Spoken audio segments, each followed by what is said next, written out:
What's going on, everybody? Welcome back to another episode of Pass the Barb. You are listening to the #1 outdoor podcast in the freaking world. I'm Ryan Pincolin. We got a full house tonight. Joining me is Mr. Sam Sobi, Mr. Adam Bartusek, and we have an excellent A1 guest tonight that we can't wait to bring on. But first and foremost, we just want to say if you're listening to this right now, thank you so much for listening to it. Subscribe, comment, share this anywhere, listen to it on podcast platforms, YouTube, whatever. PTB Nation is growing, and we want to continue to do that because as the #1 outdoor podcast in the world, we need more people. We need to stay there. We need to keep this ranking forever, boys. Forever. Forever. What up, boys? Not much, man. Been just getting after it. We're 1 week past when we were supposed to post last, so for anybody wondering, we were all gone last week. So we tried to preemptively plan, and it didn't happen. We may be the #1 outdoor podcast in the world. We are the shittiest planners in the world, though. So rest assured. We were doing shit. Yeah. That's how we can do this podcast. We have stuff to talk about because we were doing stuff. But rest be assured that when it comes to it, we may seem organized, but we are absolutely not. Yeah, to keep this rank at #1, we have a whole support team that works behind the scenes for this podcast. There's like huge anywhere from 20 to 30 people, and we had to lay them all off, just because we wanted to keep this coin. Which is it's a tough decision. It's a tough position. No, we've been exactly like Bart said, we've been busy. We live a Midwest summer, and in the Midwest, you get about 3 months, and we pack about a year's worth of fun into 3 months, and we've been doing just that. We've all been out and about, having fun, living our best lives, and now we blink our eye, and we're like in August, and I'm like, holy freaking balls. But it's good to be back. It's good to be back with freaking the boys and an awesome guest tonight. Welcome to PTB, #1 outdoor podcast in the world, ladies and gentlemen. Unreal. It's gonna be a great time. All right, let's just go. I don't even know, dude. Like, I feel like the last podcast was years ago. Yeah, it was. Don't even remember what the hell has been happening. But July. Let's just roll this. What's the down and dirty this week so far? Just go around the horn here. Sobi, what do you got going? I know you've been busy, brother. Down and dirty this week. Basically, a week ago. 9 days ago, had the last regular season Champions Tour event on Lake Lahamadou.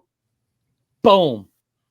Got 13th place, got a check, ended up in 13th, I think, overall, going to the championship, competing for a boat. I'm pumped. And then 2 days ago, we've been fishing, we've been traveling, we've been doing a lot of shooting in between that. But 2 days ago, we had Tourney Tuesday.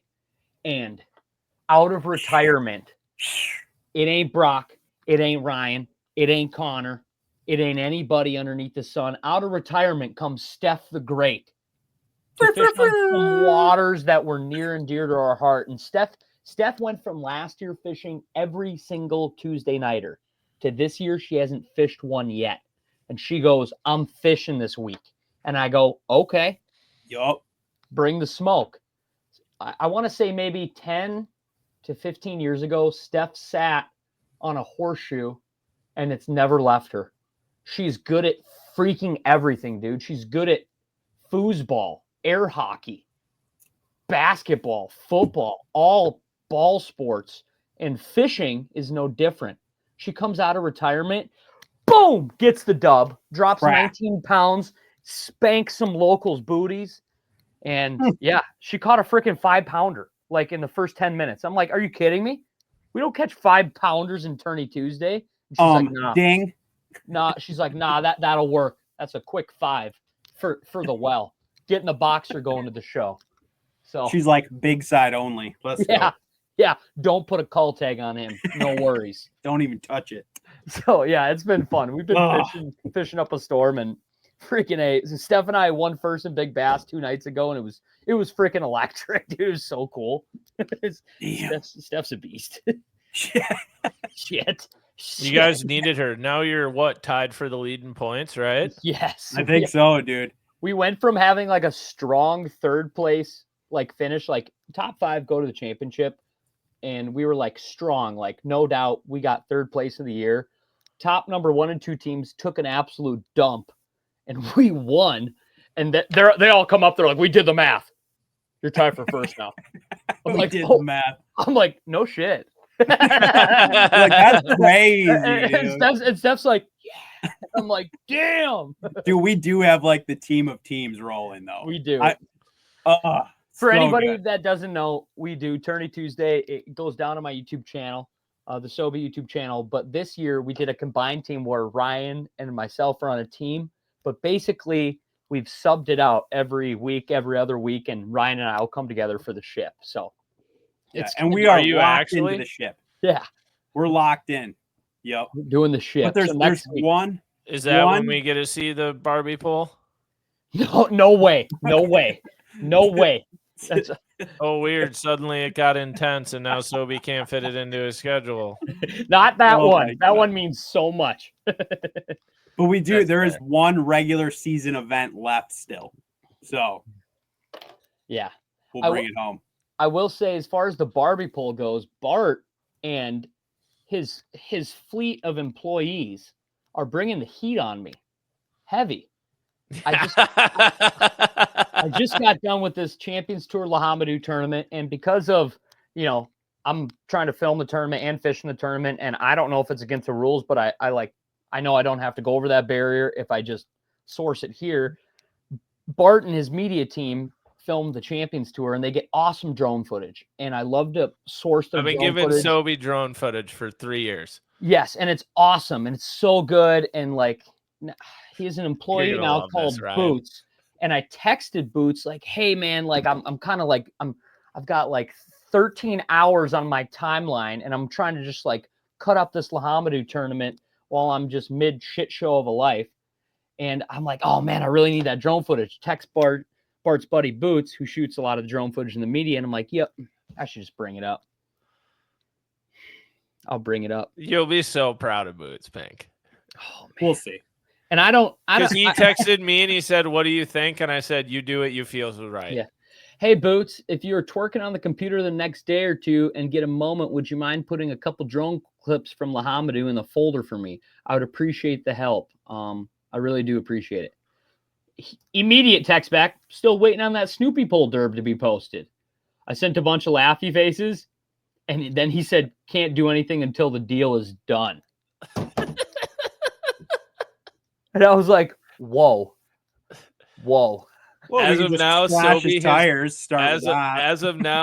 has been cut off from Champions Tour drone footage. And it felt serious. It felt personal. Like he was like, I'm just not interested in doing anything for you until you pay your debts. And I was like, whoa. Wow. I thought we were tight. I kind of hope you just in your videos now just insert a black screen with like insert drone footage and then just let it roll. And it's just Luke's face. Just Boots' face. We'll fight that's fire almost with better. fire. Yeah, there you go. Yeah. All right, guys, spot change. I might. That's honestly, no one would get it but me. But honestly, I don't care. Boots would. Everyone would be like, "Who the hell's that guy?" Yeah, it's supposed to be a drone. That could be your promo for PTB to try to get us more subs. So, but you could just pop up Boots and it just says "Subscribe to Pass the Barb." Oh, but yeah, so for people that are constantly texting me and telling me that Sobi needs to catch up on his bet, no, we are taking drastic measures. He has been cut off from all drone footage from the Champions. I know. I've been cut off. Honestly, that was my. And that I think he might have had a bit of a wake up moment with that. It was like, oh. I can't put this together without this. This has gotten a lot harder suddenly. Oh my God, that's funny. Yeah, no, so that's good. Yeah. How about you, Bart? What's going on the last week, 9 days, 10 days? Freaking run it down. Well, I finally got to go fishing, so I went and practiced for state, and then I had to drive up to Lahamadu to film Lahamadu, which was fun and went really well until storms rolled through at the weigh-in, so I couldn't do the live ceremony. I couldn't do the live stream. Like, it might have worked, but you still never knew if there was going to be a gust or if it was going to downpour. So it was like, it just was hard to get it set up and get it rolling. But then I drove back down to Winona and I fished state, which, I don't know, went fine. I finished 29th. The bite really sucked during the tournament compared to practice. Water started dropping.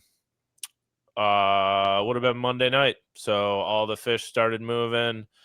I tried to relocate them, and typically in 2 days on the river, I'll relocate them and run into them, and I never did. I have no idea where they went, no idea what they did. That's right.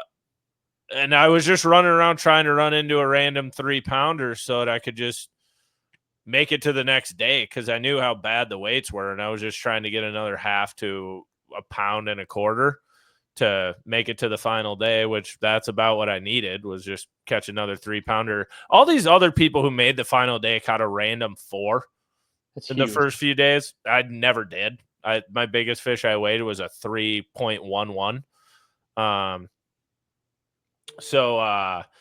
Yeah, I never ran into one, but then my buddy Dan, who I was staying with, he made day 3 and he went back to the area that him and I had both found the same area separately. We actually ended up starting there on day 1 and we're like, oh, funny enough, there you are.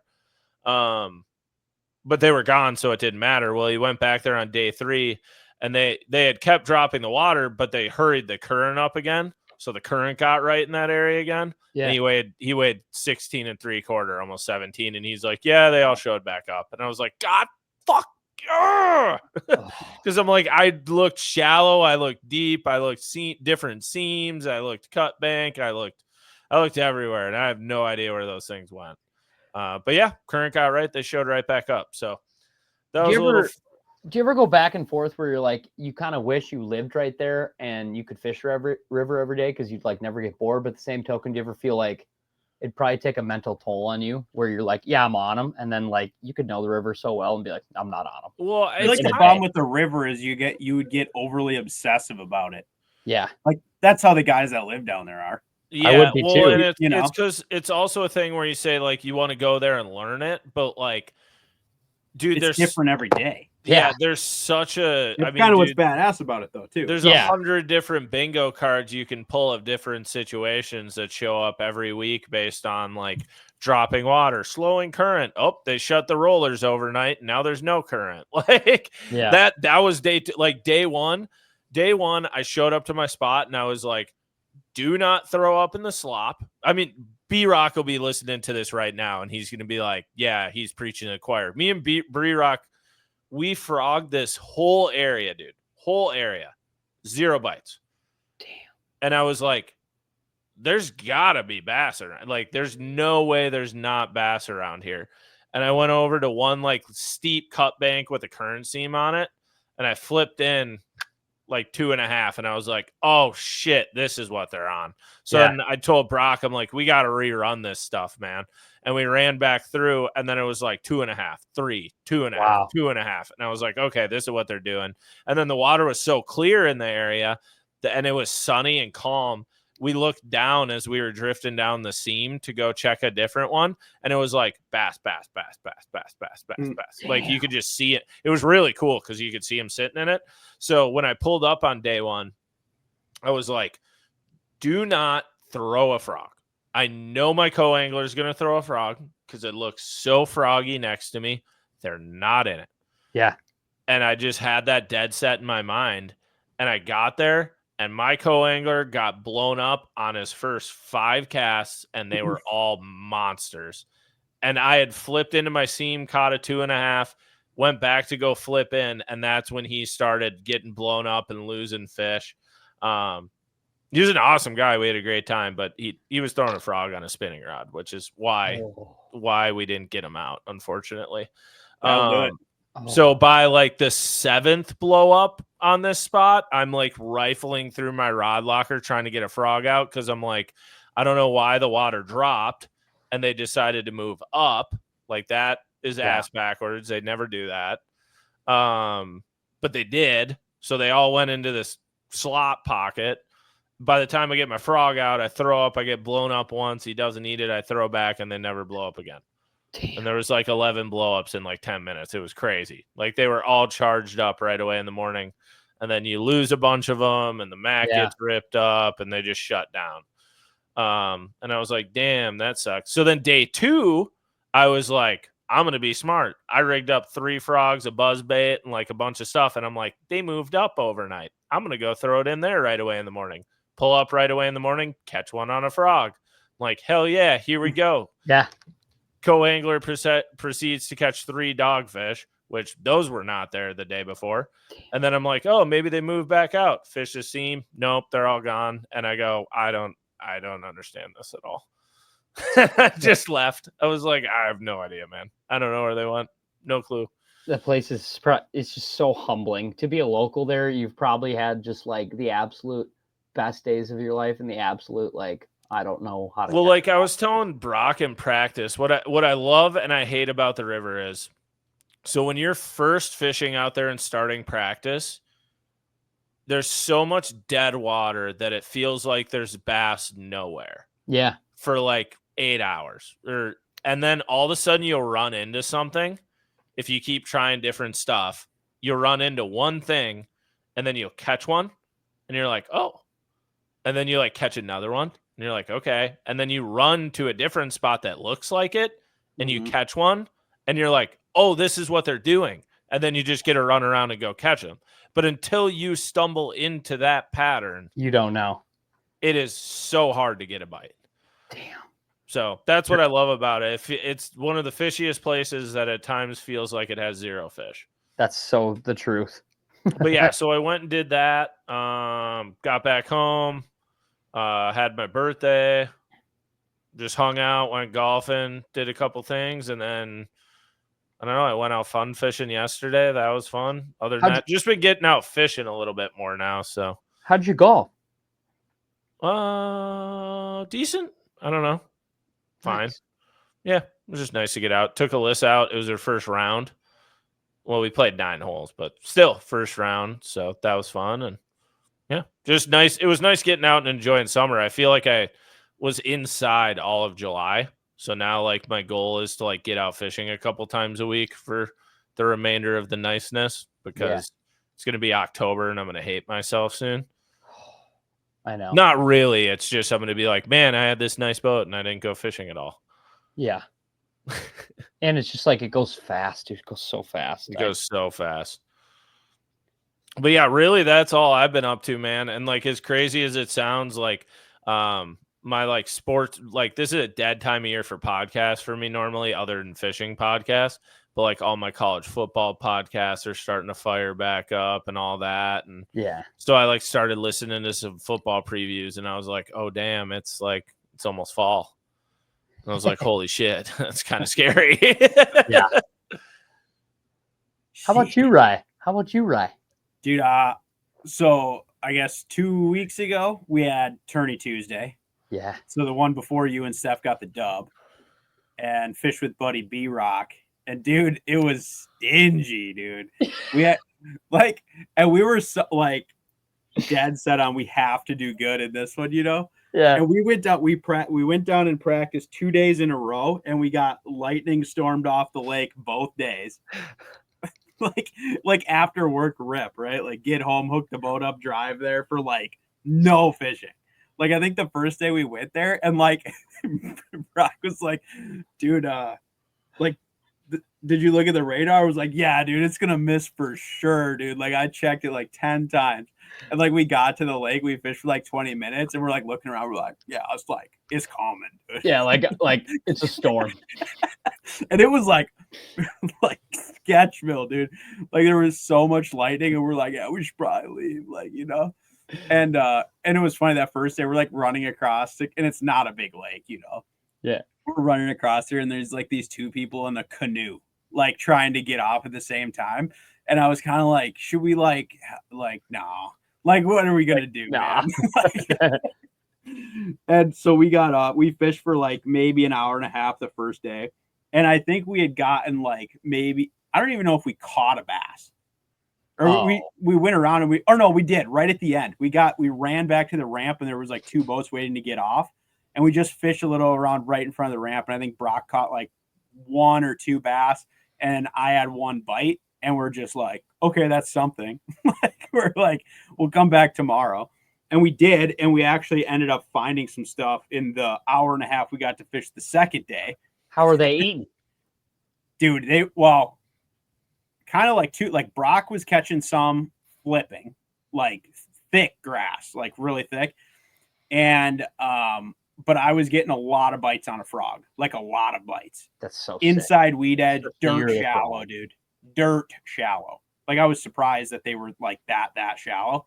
And we got in there and we looked around or whatever. And I think I shook off probably 6 or 7 bites in one area. And we were just like, let's just start there because we had a really good boat draw. We ran right to that. We ended up getting there. And I think we caught 3 off the first spot in the tournament. And you're like, okay. And then it proceeded to get so tough like the rest of the night. But we scrapped together a limit. At one point, like the water was so freaking hot, dude. Like I think I told you. I don't think I've seen water temps this warm in a long time. Yeah, they're dude. hot. We got into like mid 80s. Yeah, I was gonna say we got into one bay and like my graphs said 87. Yeah. And I was like, Brock, we should probably check on those fish. And we opened the live well, and all the fish were like, "Oh god damn!" And I was They're like, "I don't feel good, dude." And luckily, I had a cooler. I had brought like a cooler bag, and I had 2 5-pound bags of ice, you know. And I was like, I don't know, like I got a deal. So I just started like shoving ice in there. I got like the recirc pump running, and I was worked on those fish for probably a solid 30 minutes. And we got them all like looking good. Like, dude, they were like losing their color and stuff, and they were all looking good. And this is like early in the derp, dude, probably like the first 2 hours. Yeah. And we managed to get them all looking good. And we ended up getting 3rd, which was sweet. It's so sick. And it was just like such a stingy lake, though, dude. I think one team had like an okay bag, and everyone else was just like, you know, not great. But we came in and we were kind of like, well, we didn't totally suck, but like we needed a big bite. And we just never got it. And I don't think we lost a big one or anything. Like, I don't think we lost any fish at all. So it was just like, you know, what are you going to do, you know? But we got in, we put the boat on the trail. I think we're the last team to weigh in because there was like 0 place to park anything. Like it's us and Max just like floating around, like in the dark, like, okay, whatever. And Brock's like, I think I'm just going to go weigh the fish. So we get it, whatever. He goes up there, he weighs them, and he comes back. And it's like, dude, I think we had like 10 pounds, you know? And I was just like, oh God, that sucks. And we're finally get the boat on the trailer and we're like driving off, and they came over and handed us an envelope, and we're like, shut up. You're like, 3rd P, let's go.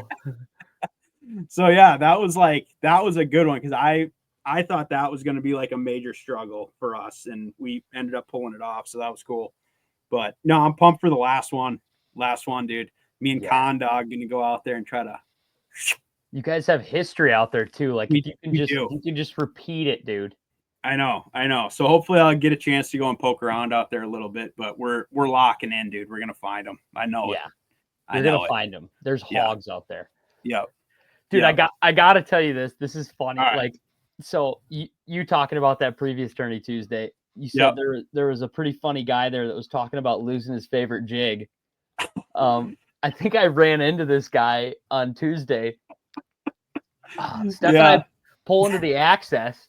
Yeah. And he goes like, blah, blah, blah, blah, blah, blah. I don't know what he said. And he's like, yeah, we got league out here tonight. And I was like, yeah, we do too. And he goes, crazy. And he goes, what? And I'm like, yeah. Like, yeah. He just starts booking it toward all the other guys in their boats. And he goes like, dude, there's 2 different leagues out here tonight. Oh. And the other guy's like, what are you talking about? He's all like freaking out. Yeah. He's this is definitely the guy. Yeah. Oh yeah. And he's like, that dude over there, and there's a girl. I've never seen a girl. Like, we got 2 leagues. And they're all like, Steph? Yeah. Yeah, like, they're in it. So he comes walking back. He's like, I don't know. I've just never seen you guys. Like he runs it or something. Yeah, and Steph's like, all good. Like, it was just so funny. And then Steph spanked his ass, which was cool. That's But, like, awesome. And then but all comes the and girls- drops 19p. Like, what's up? Remember us? It was so funny. Like, he runs back and just talks to him. Yeah, I guess we're in the same league. Yeah, I'm like- I know. I definitely know the guy you're talking about now. There's a All funny right. fella. Yeah. All right. We'll move on. But yeah, dude. So I don't know. That was fun. And then I've been like half a mind trying to get some of this like, dude, honestly, I've been like fishing and like I got the boat just like sitting there because I think I'm gonna try to fish this week still, like this weekend and stuff. But like I've been trying to get some like hunting crap ready because Yeah. that first trip is in like not that long. Like, Yeah, where's your first trip? I have a Colorado trip, but it's literally in like 3.5 weeks. So It's like nothing. it's like coming fast. So I'm just trying to like get that dialed, and it's like a muzzleloader hunt thing. So I still got to get like some stuff going for that. But For I'm elk pumped or for it. muleys? It's a mule deer hunt in Colorado. But I'm just like, I don't know. It's hard to like get your mind moving that way when you have like nothing ready. So I'm just trying to like, I have just like a pile of shit over here that needs to like become something soon. Yeah. But Dude, that's how I felt like all July with my boat, just because like I had to send a graph in, and like I just didn't have rods rigged or things set up. So Yeah. like now that stuff's there, I'm like, oh, I can just go hook up my boat and go fishing now. But like it's August, like it took a long time for Right. that I to know. get But ready. it's like, yeah. And like I bought like a new muzzleloader just like this week. So I've like, like it's brand, like it's enough to set it up. Like I don't even know, dude. So I whatever, I'll get it started probably this weekend. I think I'm gonna spend some time doing that stuff. But like, yeah, it's coming fast, and I'm just like, holy crap. And I still want to obviously fish a bunch. So I've been doing that. But yeah, holy crap. There's so much overlap, which Dude, is all good. I know. It's all good, but it's just I know. like, But I will say one last thing. So I went to like a fair with Nicole over the weekend, and we just whatever had some cold beers and listened to some music and stuff. But we did a little 1v1 derb the next day by your house, dude. And it was low key super competitive. like we just did a little 3-fish derb bridge fishing, dude. And it was like pretty cutthroat. that is sick. I am not shocked knowing you two. Yeah, That but is it was sick. like, and we were like unprepared. So it was like you had to catch 3 fish. Every fish had to be on a different lure. So like once you caught one on something, you could continue to use it, but only to like upgrade for that lure. You know what I'm saying? Yes. So like, dude, and we're fishing this creek is small, dude, and it's got like these little bridges. Fishing like bridges and creeks, like shore banging. Yes, and it's one creek, and it's just like windies, and there's just like several bridges in this one area. So we picked 4 bridges we were gonna fish. And then we're like, okay, we'll just spend however much time we want at each one. And once we both want to bail, we'll just go to the next one kind of thing. Yeah. So we have 3 rods and like a tackle box. So it'd be like, you'd be like using one, but then it was like a little bit strict. Like you'd catch something on one, but like low key, you didn't want to give it up because you're like, oh, they're going to catch right now if I give them this. You know what I mean? Yeah. So you'd be like trying to burn it to the ground. Well, like we had a rod with a fluke on it, right? So this is like a really hot bait in this creek. And like first spot, I caught like a really nice smallmouth on it. Like I didn't even realize these bass were this big in this creek. That's so sick. And so I set the hook on this thing, and I'm like, oh god, like this is a real one, you know. And I like flip it into the grass, you know. It's like on a bait caster. Flip it in the grass. I'm like, holy shit, like it's a pretty big one. And like we had one fluke, not like a bag of them. Like we had one, right? And so like after the first fish, it was like a little bit tore up, but like usable still. And I was like, oh. Like I kind of want to keep going, you know? And then I shouldn't have, but I switched baits like right away. And of course she scoops it, right? Yeah. And we go to the next bridge, and I think the second or third bridge, whatever, she ends up starting to catch them on it. And she catches a couple in a row, and then like low key loses this bait, right? Right. And you're like, okay. But it's on the bottom. Like I can see it on the bottom out there, and I'm like, I might go, dude. Like I might need this. I'll get it. But then I end up catching one on a spinner bait like right away, and I'm like, okay. Yeah. But she ends up getting a limit, and I am grinding to get my last fish, dude. Yeah. Like it was so brutal, and I ended up losing one on a frog, dude. A smallmouth came out of this mat and inhaled my frog, and I dumped it. A brown one on the frog. Seriously, dude. And like, I literally lose this tournament by 6 inches, and I only had 2 fish. God. I'm so Yeah. jealous. I'm so jealous of like folks in northern Wisconsin or middle Wisconsin, and then honestly, like up north, like shore fishing, bridge fishing, smallmouth, creek fishing, smallmouth from the shore is the sickest deal. Smallmouth in general. Yeah, smallmouth in general, but like just a bridge hop and you like catch a 3-pound smallmouth out of a small creek, like that's the most gangster deal ever, dude. And like this, like they were, her dad was fishing this creek earlier this year, and like they have caught like muskie, walleye, smallmouth, pike, and like, dude, some of these walleyes are like magnums, dude. That's crazy. Like mid 20-inch walleyes, like big muskies and stuff. Like this is shallow, dude. Little creek. Shallow. Yes, greasy shallow. But it was super fun, dude. We had a time doing it. So now I'm kind of like scheming, like, all right, we're gonna have to do another one soon. Like, I need redemption, dude. Yeah. I think you would like to hear. I sent Panger was looking for somewhere to fish in Minnesota to shake off the rust. Yep. And I sent him to the lake that you saw all the smallmouth and couldn't get him to bite. Oh yeah. They all bit. Yeah. I'm sure he blasted them for. I was like gonna 2 say, hours. I'm sure He when caught that goes down there. Yeah, it's he caught like 21 to 22.5 pounds. Said it was a ball. So many big ones there, dude. Yeah, he said there's just an ass load of 4-pounders. He was like, it was. I wish they would have. I wish they'd have been on the day we were there, because I was like, I cannot believe how many big smallmouth are right here. Yeah, he was like, place is sweet though. Mm-hmm. Damn. Yeah, this is a cool lake. But anyways, yeah. So no, I don't know. Lots going on here. I think potential fishing mission tomorrow and maybe over the weekend and stuff. So, but I'm starting to play around with some deer stuff. So I put some trail cameras out and tree stands and that type of thing. See, this is the time of year I do like. That was one reason I wanted to get my boat out again too, though, was because everybody gets ready to go hunting and everything. And as we all know, I don't hunt. So like when middle of September through the end of October comes, that's like my time. Like I don't run into anybody. You can have that time, bro. Yeah, I don't run into anybody. I catch giant fish. I have a ball. You guys have fun too, and I don't have to worry about people. So. And people are done kind of tubing and water skiing for the year. True. It's people start putting their gear away. Sweet time of year. Yeah. The only thing that sucks is when you show up to a lake and you're like, oh shit, they pulled the dock out. You're like, the water's a little low or a little high, and I can't get to the bank anymore. This is a problem. You'll figure it out. Yeah, it'll be fine. Zero people listening to this feel bad for you. No, that's fine. That's fine. I'll play my world's smallest violin. Oh my god. All right. I know we got a lot to talk about still tonight and everything, but our guest is here. I say we bring him in. Let's bring him in. That. Should we bring him in? Let's bring him in. Who's you think we should bring Pink? Intro him up, Pink. Yeah, let's do this. So tonight we have an A1 guest coming to us. He has limited time, and we're stealing all of it. But coming to us from the state of Montana, he is a National Walleye Tour pro, straight up backcountry gangster. Yep. Man of many talents. Mm-hmm. Let's just bring him in right now. Mr. Owen Wilcox. What up, man? Good looking fella, too. Good looking.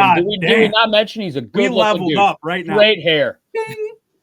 So I have a question out the gate. We were potentially going to record this last night, and I got word that he's like, no way, can't do. I'm not going to make it because I've got a date. Yeah. I need to know how the date went. I think it went well. I mean, I guess we'll see. Oh boy, she seemed pretty cool. So, I mean, she's still talking to me today. So we'll see. Seems like I bet there's a second date. I bet there's a second date. Wow, look at that. Wow. How did you meet her? How did you fall in love in a hopeless place? Actually, this one was pretty cool. It was actually a bar. Oh. Yeah. That's like, look. It doesn't happen very much anymore. I'm like disappointed right now. Yeah, that's actually awesome. He's like, this is pretty cool. It was a bar, and like anybody older than 35 to 40 right now listening to this is like, oh, fuck you, Owen. That's how we met everyone. That never happened. So no, it was pretty cool, but we'll see. We'll see how it goes. We'll see. I like it. Give us the breakdown though. Like, did you at any point during the date, did you throw around the term like herd bull casually? Yeah, or like maybe. All right, shout out Chansey. Love that. I could have. I don't know. I'm not sure. Did you tell her you have a boat? I did. Yep. Did that you lead with a good play? Yeah, she was interested in the boat, so that was good. Did you tell her that you're good at flipping side by sides? I did. Yeah. Okay. I told her that I had a few near-death experiences last fall. He's like, yeah, I like almost died or whatever. Yeah, I mean, I almost died a couple times. I almost met God a few times, you know. Yeah. I'm just glad to be here with you, being that I almost died. Yeah. I like it. Hell yeah, dude. That's awesome. Well, we're pumped you're here, and I don't think we'll spend the whole time talking about this, so we'll save you from that. But I'm stoked you're here. We want to talk about a lot of things. I guess just first and foremost, I know you're coming right off the NWT season. You did a lot of other fishing too. Yeah. But like, how does it feel to just be kind of like done with that for right now? There's a part of me that's actually sad. Honestly, I don't really want my season to be over just because I was. Well, for you guys, obviously know the championship for the NWT, only the top 40 go, and I kind of had not a tough season, but just I guess you could say unlucky learning season, and I think I took like 42nd or something or AOI, so I just was right outside that line. But that sucks too, because like I texted you in lacrosse, and I was like, I feel for you, homie, because he got. I don't know if you guys know, but he got locked out. Yeah, on like the 7. first day, I think, right? Yeah, dude, that pool 7 lock has ended so many fishing tournament careers. Specifically, that lock. That's crazy. Like, that's crazy. It is so slow. So slow. It is terrible. I even got there early. Me and Jake Lapine got there early. I think around like 1 or something. And it was we were in the lock, and then the lockmaster booted us out because the barge was sitting there waiting, and we're like, dude, just let us in real quick. Yeah. Nope. Dude, they're unreal. Yeah. And they're like most of the lockmasters on the Mississippi River are awesome. I've had a lot of great experiences. I have not on pool 7. Yeah, I cannot say that about that lock. Yeah, I'll never go through that lock again. That's for sure. Damn. Yeah. So you had a barge, and the worst part about that is like you literally sit there and you like keep checking your watch, and you're like, I think we can make it. Yeah. I think we can make it. And then like the time keeps going, and you're like, all right, if we get through if they open the doors in the next 20 minutes, we'll be good.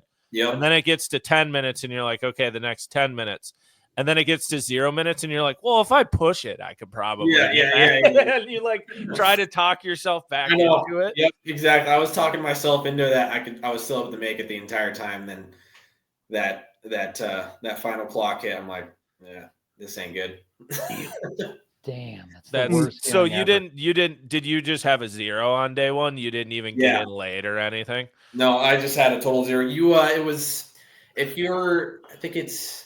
I could be wrong, but if you're inside 15 minutes late of your due-in time, you get a certain amount of poundage off of your fish. But I was like, I think like an hour late. Yeah, and then it's I think after 15 minutes, it's just a straight DQ in most tournaments. Yep. So that pretty much ended my season right there. I mean, I didn't want to say it, but in the back of my head, I kind of knew it. Yeah, that kind of ended my season, but. It is what it is. That is the one, and I would like to get your thoughts on the schedule next year too, Owen. But I think and like we've had Will on, and then we talked with McComas and Nick about a bunch of walleye stuff this year. So intrigued to hear about it. But that is kind of what sucks about you guys having 4 events. Yeah, especially like on a Mississippi River where you lock, you just cannot recover. Yeah, like that, and that's also like part of the river is locking.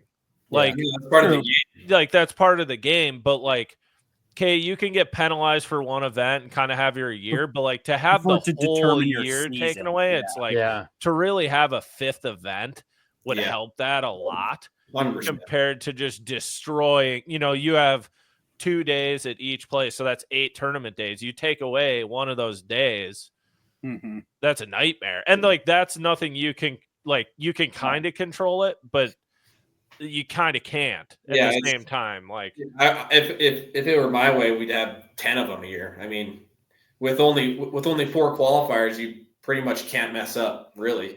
I mean, yeah, that's really true. Not much room for error. So, well, and then also only with 4 is you leave the opportunity of luck for people to make the championship who don't exactly. Well, like they're not consistent. Yeah. Well, they could. Do they deserve to be there because they finished third, last? Exactly. Like, where then there's a 5th event and they go last again, and you're like, okay, yeah. Well, exactly. it's like, well, then they did really well on 2 Green Bay tournaments and everything else they sucked. It's like, should they really be fishing the championship or not? Exactly. Yep. That's how But yeah, so with the walleye season ending, I know they put out the new schedule. What are seems to have sparked a little bit of feedback and drama in the walleye world. What are your thoughts on it? Personally, I mean, I think it's a pretty cool schedule. It kind of fits how I fish, all of them. It is weird that we go to the bay back to back. I find that a little weird. I'm not going to say I have a problem with it, but I do find it weird that we go to the bay back to back. I mean, we've been to the bay. We were in the bay last year. The championship's at the bay this year, and then the bay 2 times next year. Weird. Quite a bit of that's quite a bit. That is crazy. Like, you almost wonder, like, are they somehow incentivizing going there or something? Well, is it where you pull the most co-anglers and stuff, or do you have a theory as to why or not? I think it's because most places won't let them go there because it's live weigh-ins, and they're everywhere up north is so sacred over those walleyes. They don't want any of them to die. So I personally think it's a lot of that. They just don't want those live weigh-ins, and that's why they can only find a few places to go. I mean, we there's so many places we could go, but we don't because of that reason, I think, in my opinion. Okay. I mean, I'm sure there's other factors that go into it, obviously, but I think that's one of the bigger reasons. Well, and that's a thing that, like, doesn't get dealt with in the bass world, Yeah. Like, you have some issues with the live weigh-in thing, but for the most part, not really. So it's a little bit different there. Yeah, I mean, I saw the schedule and Well, can you run down the schedule? Like, can you pull it up I can run find it? Owen might actually know it. The biggest thing was I saw it and I kind of thought what you did, Owen. I was like, the bay twice? Yeah. It's weird. Yeah, it was very weird. Here we go. It's April 9th and 10th is on Lake Erie in Monroe, Michigan. And then May 20th and 21st is at Lake Oahe, Mobridge, South Dakota, which is kind of in my backyard. And then June 18th and 19th is Bay de Noc in Gladstone, Michigan. And then July 30th and 31st is Bay of Green Bay in Oconto, Wisconsin. And then the championship is Lake Sakakawea in Garrison, North Dakota.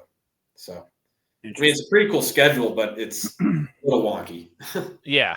Yeah. Well, and that's, I think you shed some light on it too for maybe like me. I don't necessarily think about the live weigh-in thing. I'm always just like, how are we in the state of walleyes and there's no damn walleye tournaments here ever? Like, there's so many lakes you could go do them on. Yeah, exactly. But it makes sense now that you say that, is like, yeah, they probably don't want people bringing them in to weigh in on leech or Winnie or Cass. Or well, there was talks of us going to leech next year, and then that didn't happen. I think because of the live weigh-ins. Which is interesting. Yeah, I mean, you have otter, even a championship like ottertail or exactly whitefish chain, vermilion. Well, I think it's awesome that we have the championship on Sakakawea next year. I mean, I love Sakakawea. I fish well there, but let's go to some smaller bodies of water that can only hold 40, 50, 60 boats. Yeah. I mean, let's kind of expand our horizons, but you know how badass an NWT championship on Gull Lake would be? Oh yeah. Oh, that'd be sick, dude. That'd be so cool. There's so many walleyes in there. I mean, exactly. That would be awesome. People would love that. Yeah, dead middle of Minnesota. Everybody show up. Be super cool. Have it in the fall. Don't have to worry just about those size of lakes traffic. that like it would be perfect for 40, 50 boats. Yeah, like exactly. just like really showcasing on a big stage. That'd be cool. Yep. Yeah. So I think, and maybe it's the organizations are kind of working through ways they need to do. I mean, obviously it's kind of changed. There's just a lot changing over there, but Yeah. I'd be curious to hear your thoughts on this too. Is one thing we talked about with Brett and Nick and other guys. So now with the advancements of forward-facing sonar, walleye tournaments could always use live bait because it seemed to be really difficult to catch 5 walleyes. Yeah. And now there's forward-facing sonar, and there's still live bait. And I guess from a viewer standpoint, I love watching Tour Level Gold, everything you guys do. But it's very much like, okay, if you throw a crawler in front of a walleye, it's going to eat it. Like, it's kind of like if you throw a creek chub in front of a smallmouth, it's going to bite. Yeah. So it's like, we're like, let's take away live bait. Like, let's get rid of that. What do you think of that? And do you think there's talk of that on tour, or what other guys would feel about it? Personally, I love live bait for live scope. I think it's even utilized even more, but I would not be against it at all if they banned it from tournaments or just from specific tournaments. But there's been all kinds of talks of different kinds of things, but that has gotten brought up. And personally, I'd be all for it. Just a kind of a new format, just something to throw in there, make it a little bit more challenging. Well, I think you would. I think it might separate the field a little bit. Yeah. Too. And I think you would see a couple different things happen. Like, one, you would see extreme tackle innovation. Oh, yeah. On the walleye side, because right now there's just a bunch of stuff made to get bass to bite, not necessarily like, who's making a good worm that imitates a night crawler or glide bait that walleyes like or whatever, right? So you're going to see tackle innovation, and I low key think, dude, if they made it live, if they took away live bait, I think trolling would actually come back a little bit. It might come back with crankbaits and stuff, because if you cannot efficiently scope enough fish, trolling will come back. Yeah, I totally agree with you. I could see that happening for sure. Have you ever fished a walleye derb that it was all artificials? No, I've never fished a tournament where it's just all artificial. It's always been, you can have live bait too. I mean, in Montana out west, because of all of the trout fishing, we have we do actually have lakes that don't allow like minnows and stuff, but we're still allowed with leeches and worms. But I've never been in a tournament where it's all exclusively artificial. Be cool. Somebody should put that on. Yeah. All right. I did ask Nitty this when he was on here, but I'm curious to ask you. So in your full season, how many night crawlers did you go through? Like, how much did you buy? Oh my goodness. I don't know. I don't even know the answer to that one. Ballpark dollar value of worms. Crap. Probably over $1,000 has to be. Over $1,000. It could be more. I'm horrible at math, so I could be totally off. But yeah, I do know it's a lot. We spent a lot of money. I'd have to fact check, but I think he said like $2,000. Yeah, I'm sure I could easily be up to that. Well, and because you guys have to deal with all the weird live bait rules with it and everything too. Yeah. Like, if you just get rid of live bait, you never really have to worry about it. Exactly. Yep.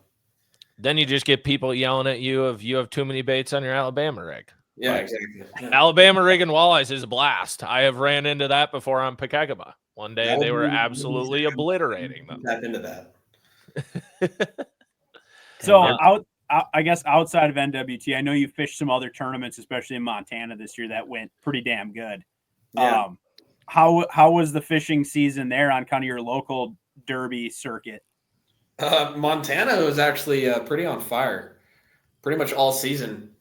We had a little bit of lull right away in post spawn, and then we kind of had a little weather change and more stable weather, and pretty much since then the fishing's been on fire. I mean, we've had like 2 or 3 days where the fishing's off, but other than that, it's been pretty stable fishing and really good fishing, honestly. I mean, we had a tournament up in northwestern Montana where it was a 2-day total of 143 pounds. Wow. Yeah, I was gonna say, can we talk slightly about that? We don't need to. We'll let the viewers do the work on finding the lake it was on. Yeah, but the wind, like, what? I remember seeing your all dad 30 plus inches, right? Yeah, I remember seeing your dad won, and I read the weight, and I was like, "What?"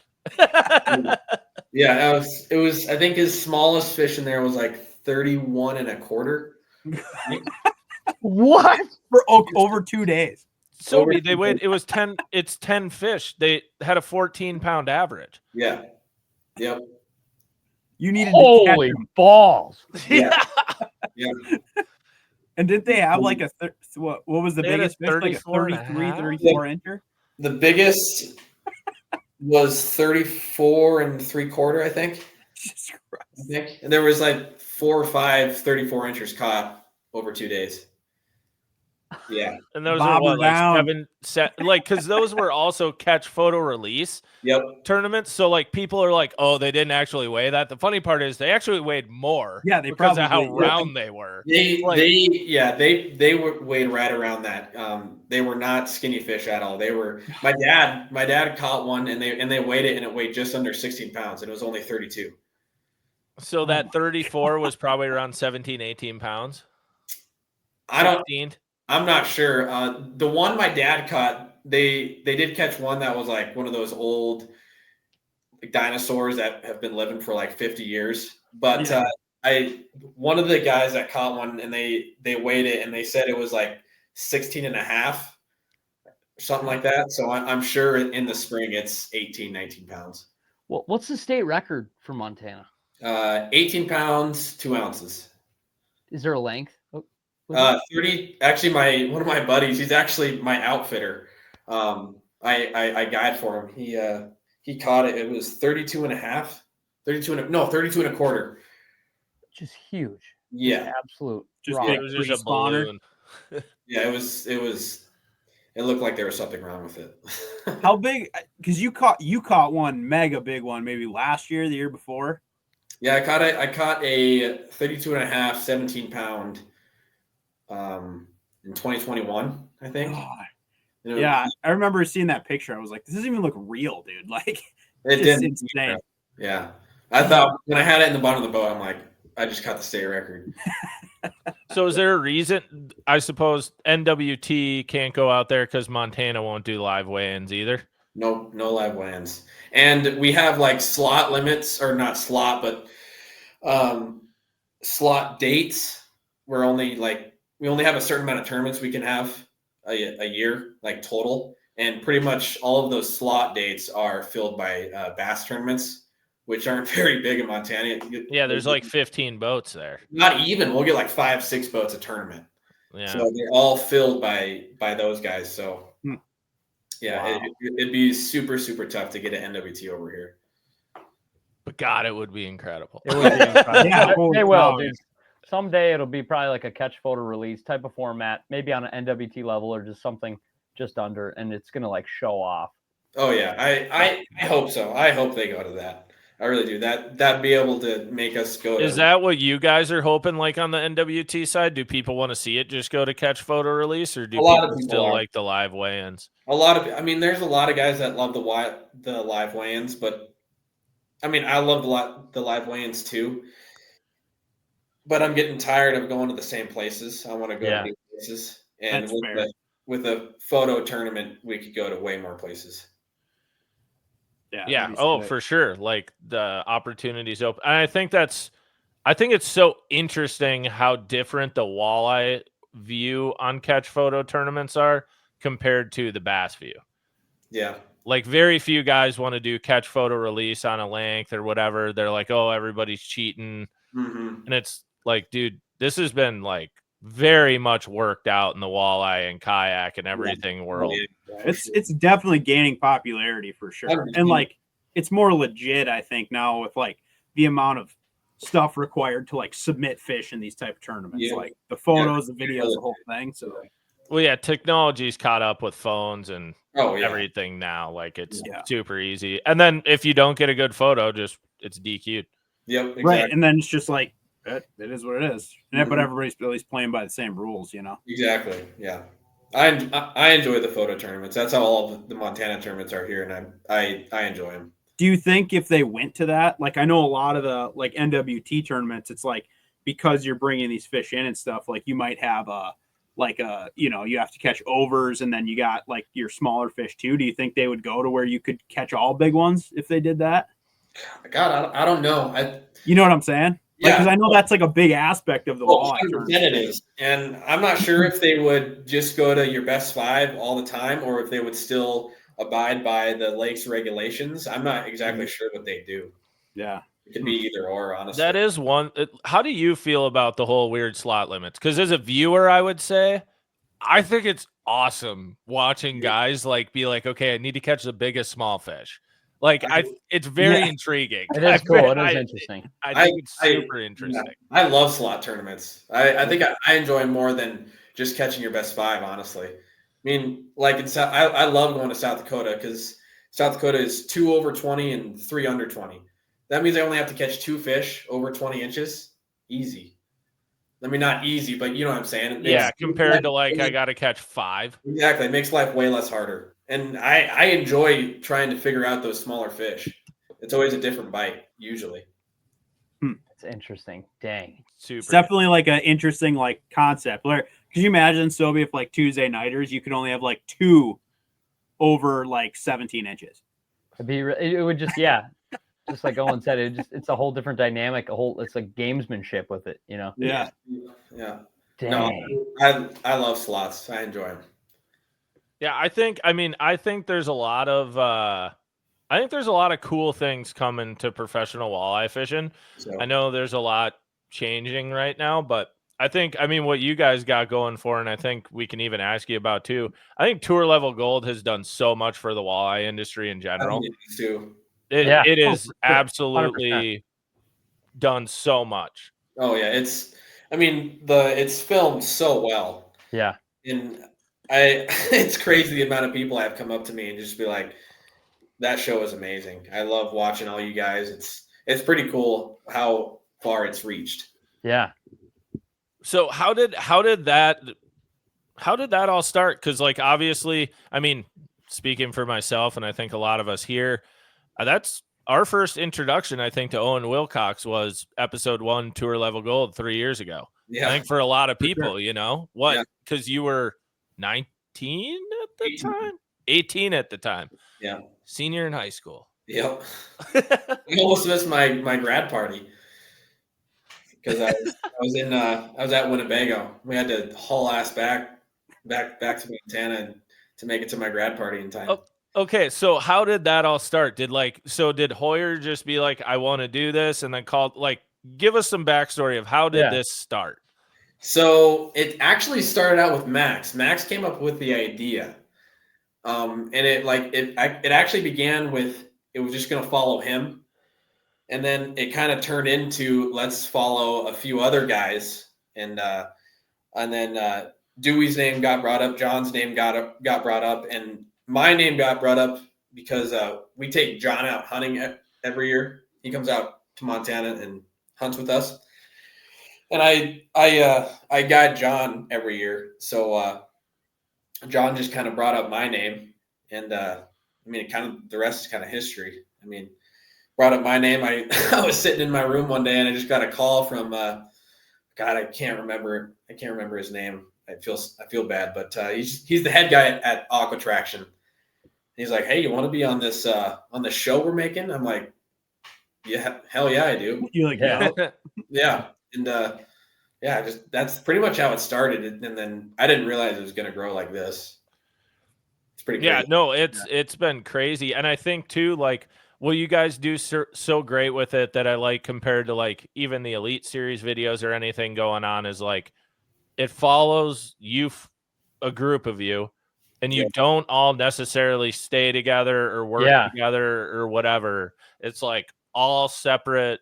Yeah. Well, and there's like multiple storylines all happening at the same time, which is like super intriguing. Like as a viewer, right? To be like, you're watching this and then you jump to this guy and you're like, holy shit, like there's a lot going on here. And you got guys like somebody like a John or other folks that are like just more, they've been doing it forever. And then you're 3 years into it or how many years are you into it? Yeah, this is my 3rd season. Yeah, but like you're 3 years into it, like it's just cool. Yeah. It's just different storylines. Yeah. Well, and like you've gained so much too, in the sense of like, so year 1 you make the championship, year 2 you struggle, this year you just barely miss it. But it's like, out of anyone else who maybe has the average finish you do, you have a tremendous fan base now, and a storyline of like, when you do win one, everyone's gonna be like, yeah, Owen, compared to like, who's that guy? Yeah. No, it's pretty cool. All the people that know me, I'll just be like at Shields looking at baits or something. I see this guy looking at me weird. I'm like, what is this guy's deal? And then he finally gets it's almost like he finally gets the courage and come up and be like, hey, are you Owen? I'm like, yeah. He's like, God, I love watching Tour Level Gold, man. It's awesome to meet you. I'm like, thanks, man. You're like, right on. Yeah. Weird. It's cool, but it's weird. Well, and I think with that, like we said, there's just a lot of cool stuff I think gonna happen with pro level walleye fishing now, just that it's finally getting media and coverage and just more eyes going to it. Like, I flat out, dude, I never looked at a walleye tournament result in my life until started watching Tour Level Gold, and now I know like you guys are out filming, and I'm like, oh, I wonder how the first day went, and I'll like go scroll through the leaderboard or whatever at least, and like I'm getting to know people who aren't even in Tour Level Gold.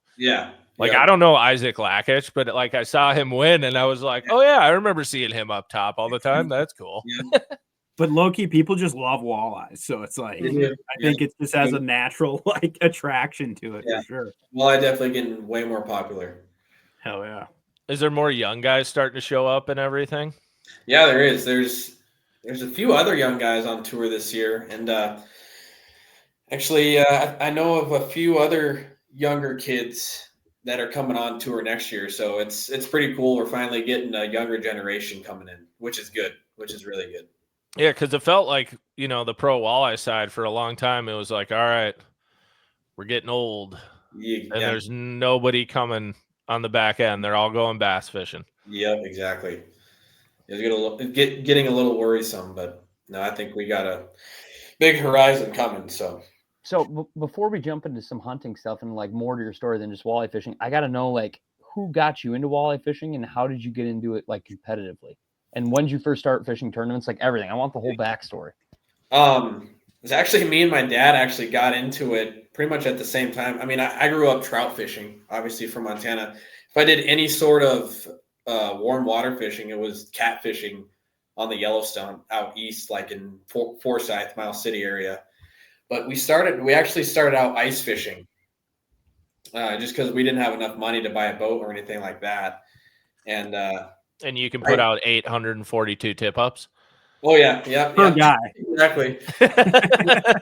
4-pack once a year, and about in February was our big trip of the year. That was those memories I'll take to my grave, just because that's the first time ever seeing that lake and just thinking it was like just this magical place, which it is. But yeah, we started ice fishing, and we did that for only about 2 years until we finally started to get into the open water side of things. Our first boat was I think it was like a 10-foot just aluminum, just pretty much a trash can. We called it its name was Old Dead Fish. That was our first boat we fished out of. And then the following year, my dad went to a Crestliner, and that was actually the first tournament he did was out of this old Crestliner back in 2014. So really not that long ago. And that was his first tournament. I was still pretty young at the time. So it was more so I was just watching from the sidelines. And then the following year is when let's do math here. You were 10. You're in second grade. Yeah. And then the following year, he bought a Ranger, and I finally started kind of pre-fishing with him in just some of the Montana tournaments, and I started to get the itch for it and like the love for it. And watching him do these tournaments, be like, I want to do this. And then finally, the following year, my dad actually sold that one, got a 206 Triton, and that was what year? That was 2016, I believe, was my first ever walleye tournament I did.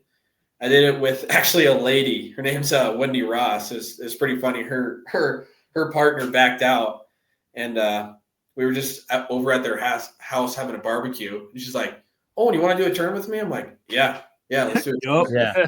It was just back then. It was just we went out bottom bouncing and nothing special. We actually ended up taking fourth, which is Hell pretty, yeah. yeah, which is pretty cool. And then after that, I'm like, yeah, I want to do this forever.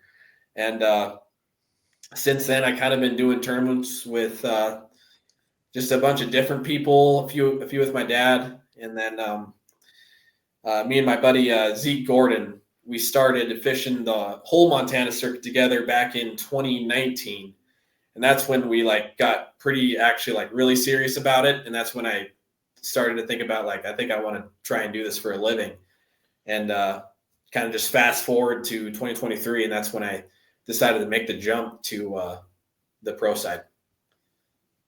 That's so now when you travel around doing tournaments though, are you like, God, why are all these fish so small compared to back home?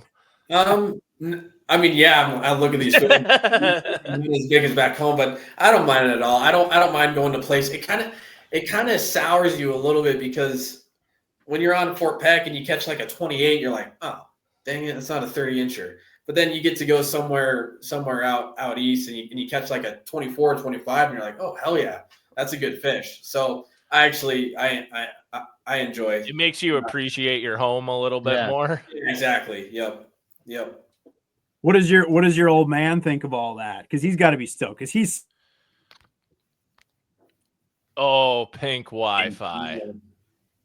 Are you back now, Pink? God. I'm back. Yeah. I would say, what does your old man think about all the tournament stuff? Because he loves it too. Oh yeah, he loves it, and he did do a few pro tournaments back in I think 2021 and 2022. But he's such a busy guy. He just doesn't really have time to go to the pro side. So he's kind of just living through me right now, which he's all for it. Me trying to do this. So he's got my back 100%, which is awesome. That's cool. Love it. Yeah. Well, oh yeah. Pink, you want to start diving into a little bit more of the hunting side then? Yeah, for sure. So I mean, obviously there's a lot of stuff's going to start ramping up here in the next month.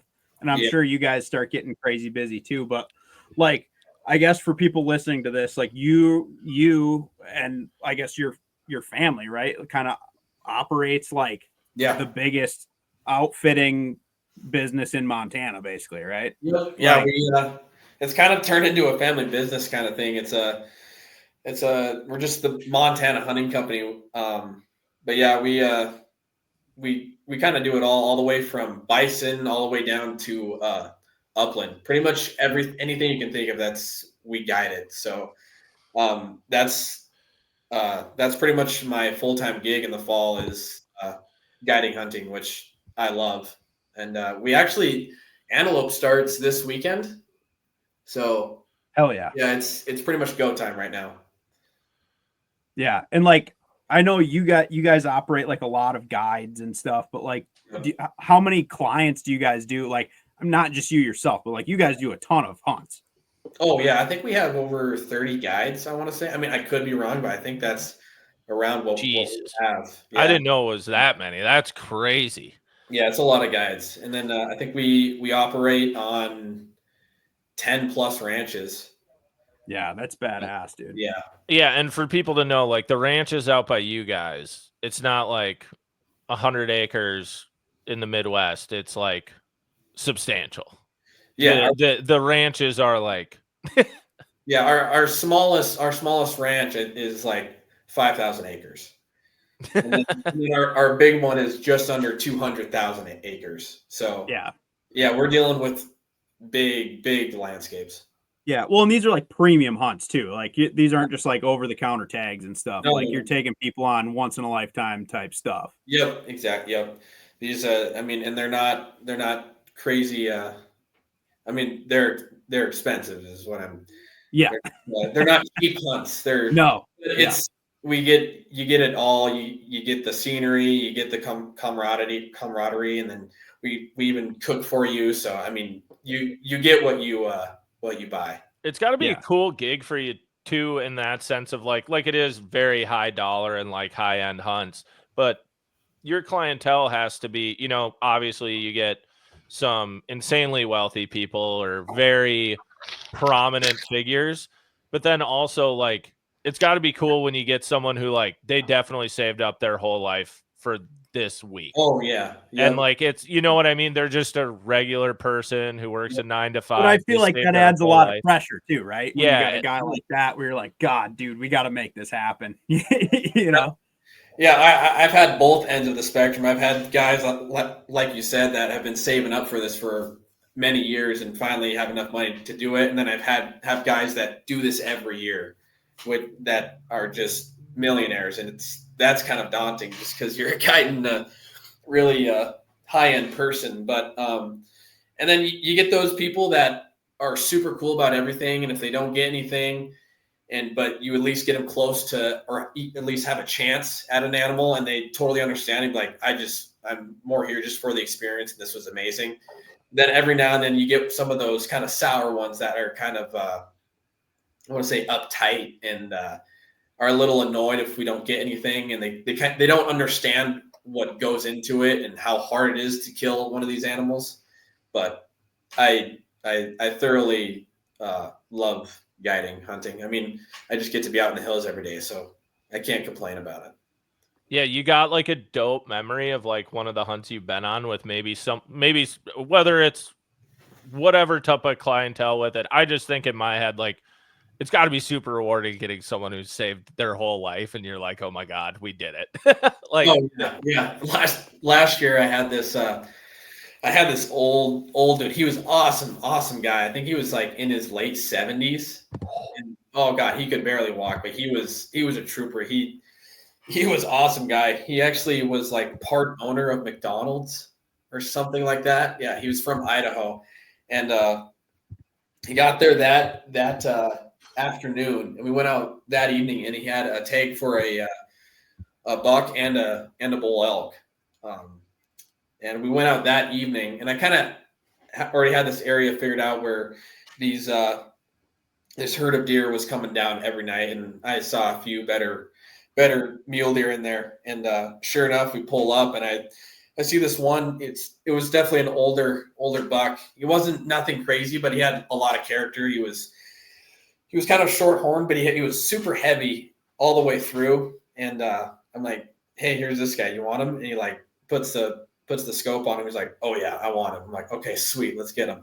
And he like, I pull up, and I think we're like 530 yards away. I'm like, he's like, this is good right here. I'm like, we have a crosswind going right now. I'm like, are you sure we can get closer? They don't even know we're here. They don't care about us. We can get much closer. He's like, no, I got it right here. I'm like, okay. And in your head, you're like, no, he doesn't. Yeah. You're like, I've heard this before. Yeah. And he shoots 2 times, misses horribly, and the deer don't do anything. I'm like, oh my God. Can we get closer now? And I think it was the 3rd time he shot it. It was like a insane shot. He shot him like just right below his left pedicle. Oh my God. It was so close to blowing that horn entirely off. It was insane. So he just headshotted him and just dropped him right there. Drops. And that was cool. I'm like, wow, I can't believe that just happened. Were you just like, oh yeah, 3rd one hit? Yeah. Yep. You're like, he's down. He's Yeah. down. So that was awesome. We're gonna get him ahead.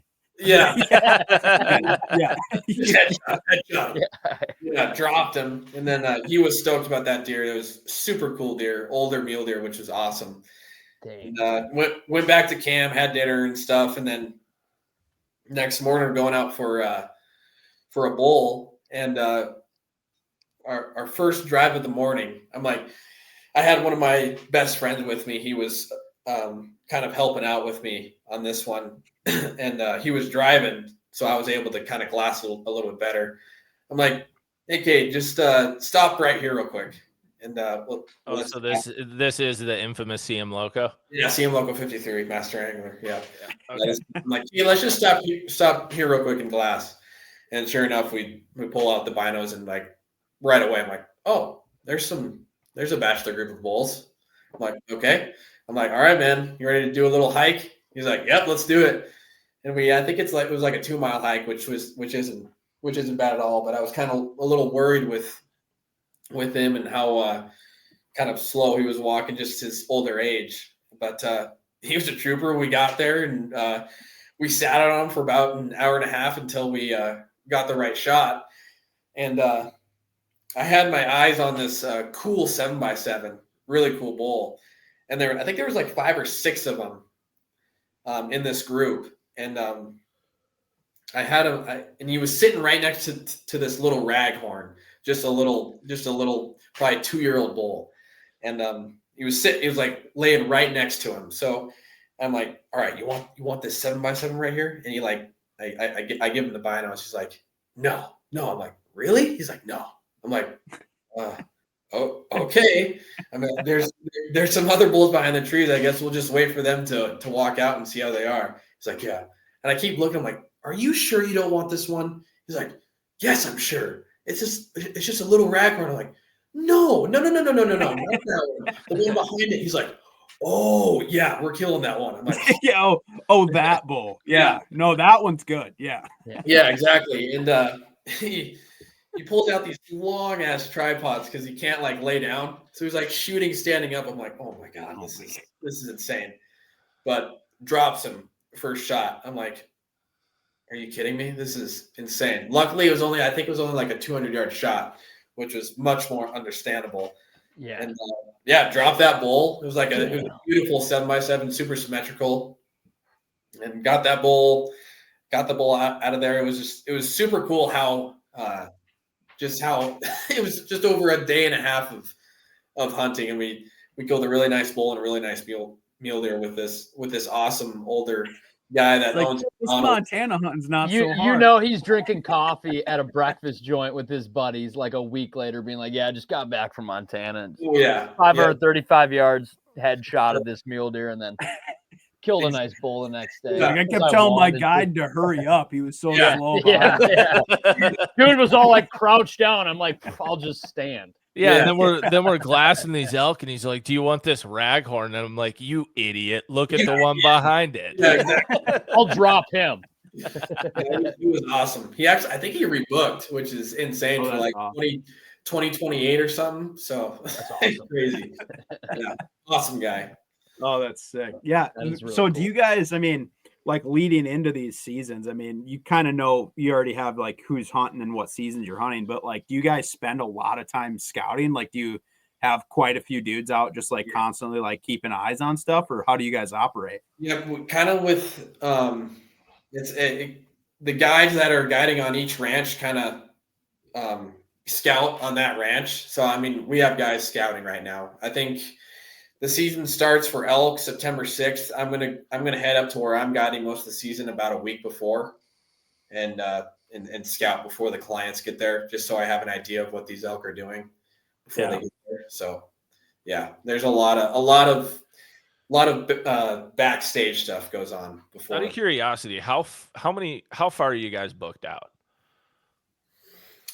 Is it like a couple of years, or is it like if someone wanted to get a hunt this year, they could? You know what I mean? So our biggest, most famous ranch is Ted Turner's Flying D, which is just south of Bozeman. That's the one that's like 200,000 acres. We hunt bison on it. It's got 5,000 head of bison, wild bison. Wow. And that's booked all the way out. I think it's insane, like 40, 50 years, I think. It's insane. No. I mean, wow. People obviously will be like, hey, I can't go this year. So we have a waiting list, and that first person on that waiting list will, and usually we always have 4 or 5 people on the waiting list every year that get to hunt just because the people can't make it or something. That's got to be one of the best phone calls in the world to make. Yeah. Yeah. I get to make this call. You trying to come or what? I get to make someone's year. Yeah. Good. No, that's, but We are, I think, pretty much booked out in 2026. I'm sure we have a few open spots, especially for elk. I mean, I could be wrong. My mom's the one that does all the bookings and stuff, so she might rip my ass after seeing this and be like, "No, we are not booked out." But I'm pretty sure we're booked out for elk in 2026, which is that's our main gig is elk hunting. But like I said, we do it all. What does a bison hunt cost? I think it's 10. No, I think it's 11,000 for rifle and then 15,000 for archery. Just because archery is more dangerous. Yeah, you got to get closer to those giant tanks. Does that price hold if I was to book today? Would I get that same price 50 in years? 40 years, or do you hit me with inflation? In 50 years, 11 grand is just like a nickel. And I'm like, yeah. This I'm glad I booked when I did. Yeah. Now that you're saying this, Sobi, this is a great investment opportunity. It really is, honestly. Like, we'll be stock old as market, shit. Bitcoin. No one I will got just my go money drive us held up around. in these 50-year hunts. Yeah. No, I'm not sure on that one. That's a question for my mom. That's cool, though. That's incredible. She's the front desk lady. That's awesome. So, like, I think there's two ways to go about this question, but like, so say someone who's coming to hunt with you guys, what's a couple pieces of advice, I guess, if you're going on like a ranch hunt with you, or you get what I mean, compared to a DIY like Pink does, that you would give people like, hey, this is what you should expect, or like maybe what you should prepare for, or do this, don't do this type of thing? Yeah. Just have trust in your guides. You get so many clients that come in and think that they know what they're doing. They listen to every Meat Eater podcast. Yeah, exactly. They think they know what they're doing, but they don't, and they think we should be doing something that we're not supposed to do, and it just gets so hard, especially with me because I'm younger, and I obviously get pretty much every client I have is much older than me. So they always kind of almost in a way try and tell me what to do, and I'm like, no, that's especially on private land. Private land hunting is way different than public. Public, you're going to be out there all day. You're going to be, and if you find elk, you're going to sit on them. Private is a lot of, you wake up in the morning, you go and find these elk, and a lot of times, you find the elk and you're back at the house around 10:30 or so, having breakfast. It's a lot of being patient and waiting on these elk to make the wrong move. And then that's when you go in and kind of go for the kill. It's a lot of just waiting on the elk to move and do their thing, and then that's when you can go in. It's and a lot of guys just don't understand that. They think you need to be go, and a lot of time it's just like, let's just sit and let's just see what happens. Let's listen and kind of make a game plan. And a lot of these guys just think that we just need to keep going and chasing. And chasing elk is never works. I don't think it's ever worked in the history of man chasing an elk. Yeah. And like they can cover ground quickly. Yeah. Well, like, and you said, I mean, some of these ranches you're hunting are 5, 10, 15,000 acres, which like is not, I mean, it is a lot of ground, but it's not. Exactly. You know what I mean? Like you can watch elk cover something that took you 2 hours to walk, they do in 5 minutes. You know, it's like, and you think they're not going that fast. I'm like, oh, we can get that to them, and they're moving way faster than you think. It's not worth it to chase them. So do you find like your most successful? Like, I mean, obviously some of it comes down to timing and some luck on what the elk decide to end up doing. But like, do you prefer having some of these guys? Like, I mean, there's people all over the spectrum, right? Like some people that have hunted for 20 years that have a ton of experience, but like all they want to do is tell you all this stuff they've done. And like you're saying, like they kind of feel like they know what's up, versus like somebody like almost that has never done it before, that just wants to come out there and they're just like, dude, what do we do? Yeah. Like, do you prefer that over somebody that's like has all these, whatever credentials in hunting. That's like, dude, I've done all this. I've been to all these places, and they're like, they just don't want to hear it versus like somebody that's just like, dude, let's just, whatever you say is good by me.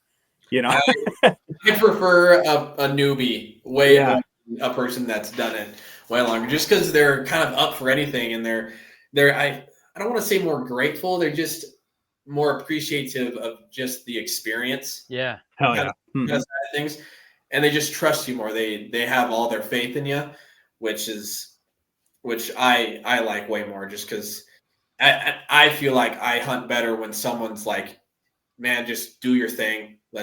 I trust you. Other than someone be like, well, I think we should do this. I mean, it's helpful sometimes, and you kind of get a read on the person, even when you kind of get a read of who they are and what kind of hunter they are. So, but I definitely prefer a person that's kind of green to it. Is there sometimes trips too where, say, for example, you have someone and you're like, okay, they know the deal, like they maybe want to do some things that I wouldn't necessarily do, but like it's very obvious they know the deal.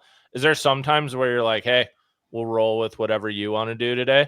Oh yeah, like you know what I mean. We'll let you make the call. Like here we are. What are you thinking? Or like there's been a few times when I've been like, all right, dude, what do you think we should do? Let's do what you want to do. And like I said, it kind of depends on what that person is like when you meet them. But yeah, I've had plenty of times when I kind of let them not take control, but just kind of have the ideas, kind of like a choose your own adventure. Would you like to do this, or would you like to do this? Yeah, and I'm only 21. I'm still totally learning all of this too. I'm definitely no extreme expert. So but you're putting in a lot of days every year. A lot of days. There's a lot of people that are hunting, less than 10 days a year. You know what I mean? And they're coming out to do that. And especially for people that are traveling, like, from especially the Midwest, that have just like, this is a totally different ball game. Yeah. Even if they've been hunting for 30 years, they've never done something like that. You know what I mean? Like even looking at it like this, Pink, like, I mean, I look at you and a lot of our friends look at you as like, all right, like Pink's our DIY, like go out West, do it person. And you've the last probably 5 to 10 years have put 10 or so days a year on average out West, whether it's elk hunting or mule deer hunting. You know what I mean?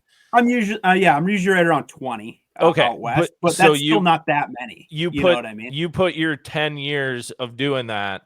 Owen's doing that in 2. Or absolutely. 1, know what I mean? Doubt. It's like the amount of days is crazy. Yeah. Well, and like you said, you're guiding on these ranches, like, this ground really good. Like, it's not like you're bouncing around all these new units constantly and trying to relearn this and that. Like, you got stuff dialed in. Yeah. Which I think is sweet, No, yeah, that's the thing. They just these clients gotta know that we've been here for the past 2 or 3 weeks watching these elk every day. We kind of have an idea of what they're doing. Are these, I mean, maybe kind of a dumb question, but are these ranches like surrounded by public, or some of them, or are they like butted up to other privates? Yep. It's kind of a mixture of both. We got some ranches that are kind of surrounded by public, which is good because those elk kind of learn that private area is their safe place. But then we also have other ranches that is more so just kind of is surrounded by other private area. With the ones around public, like how many times have you ran into like you see people chasing a herd and you're like, oh, they're screwed? It happens. It happens every year. Yeah.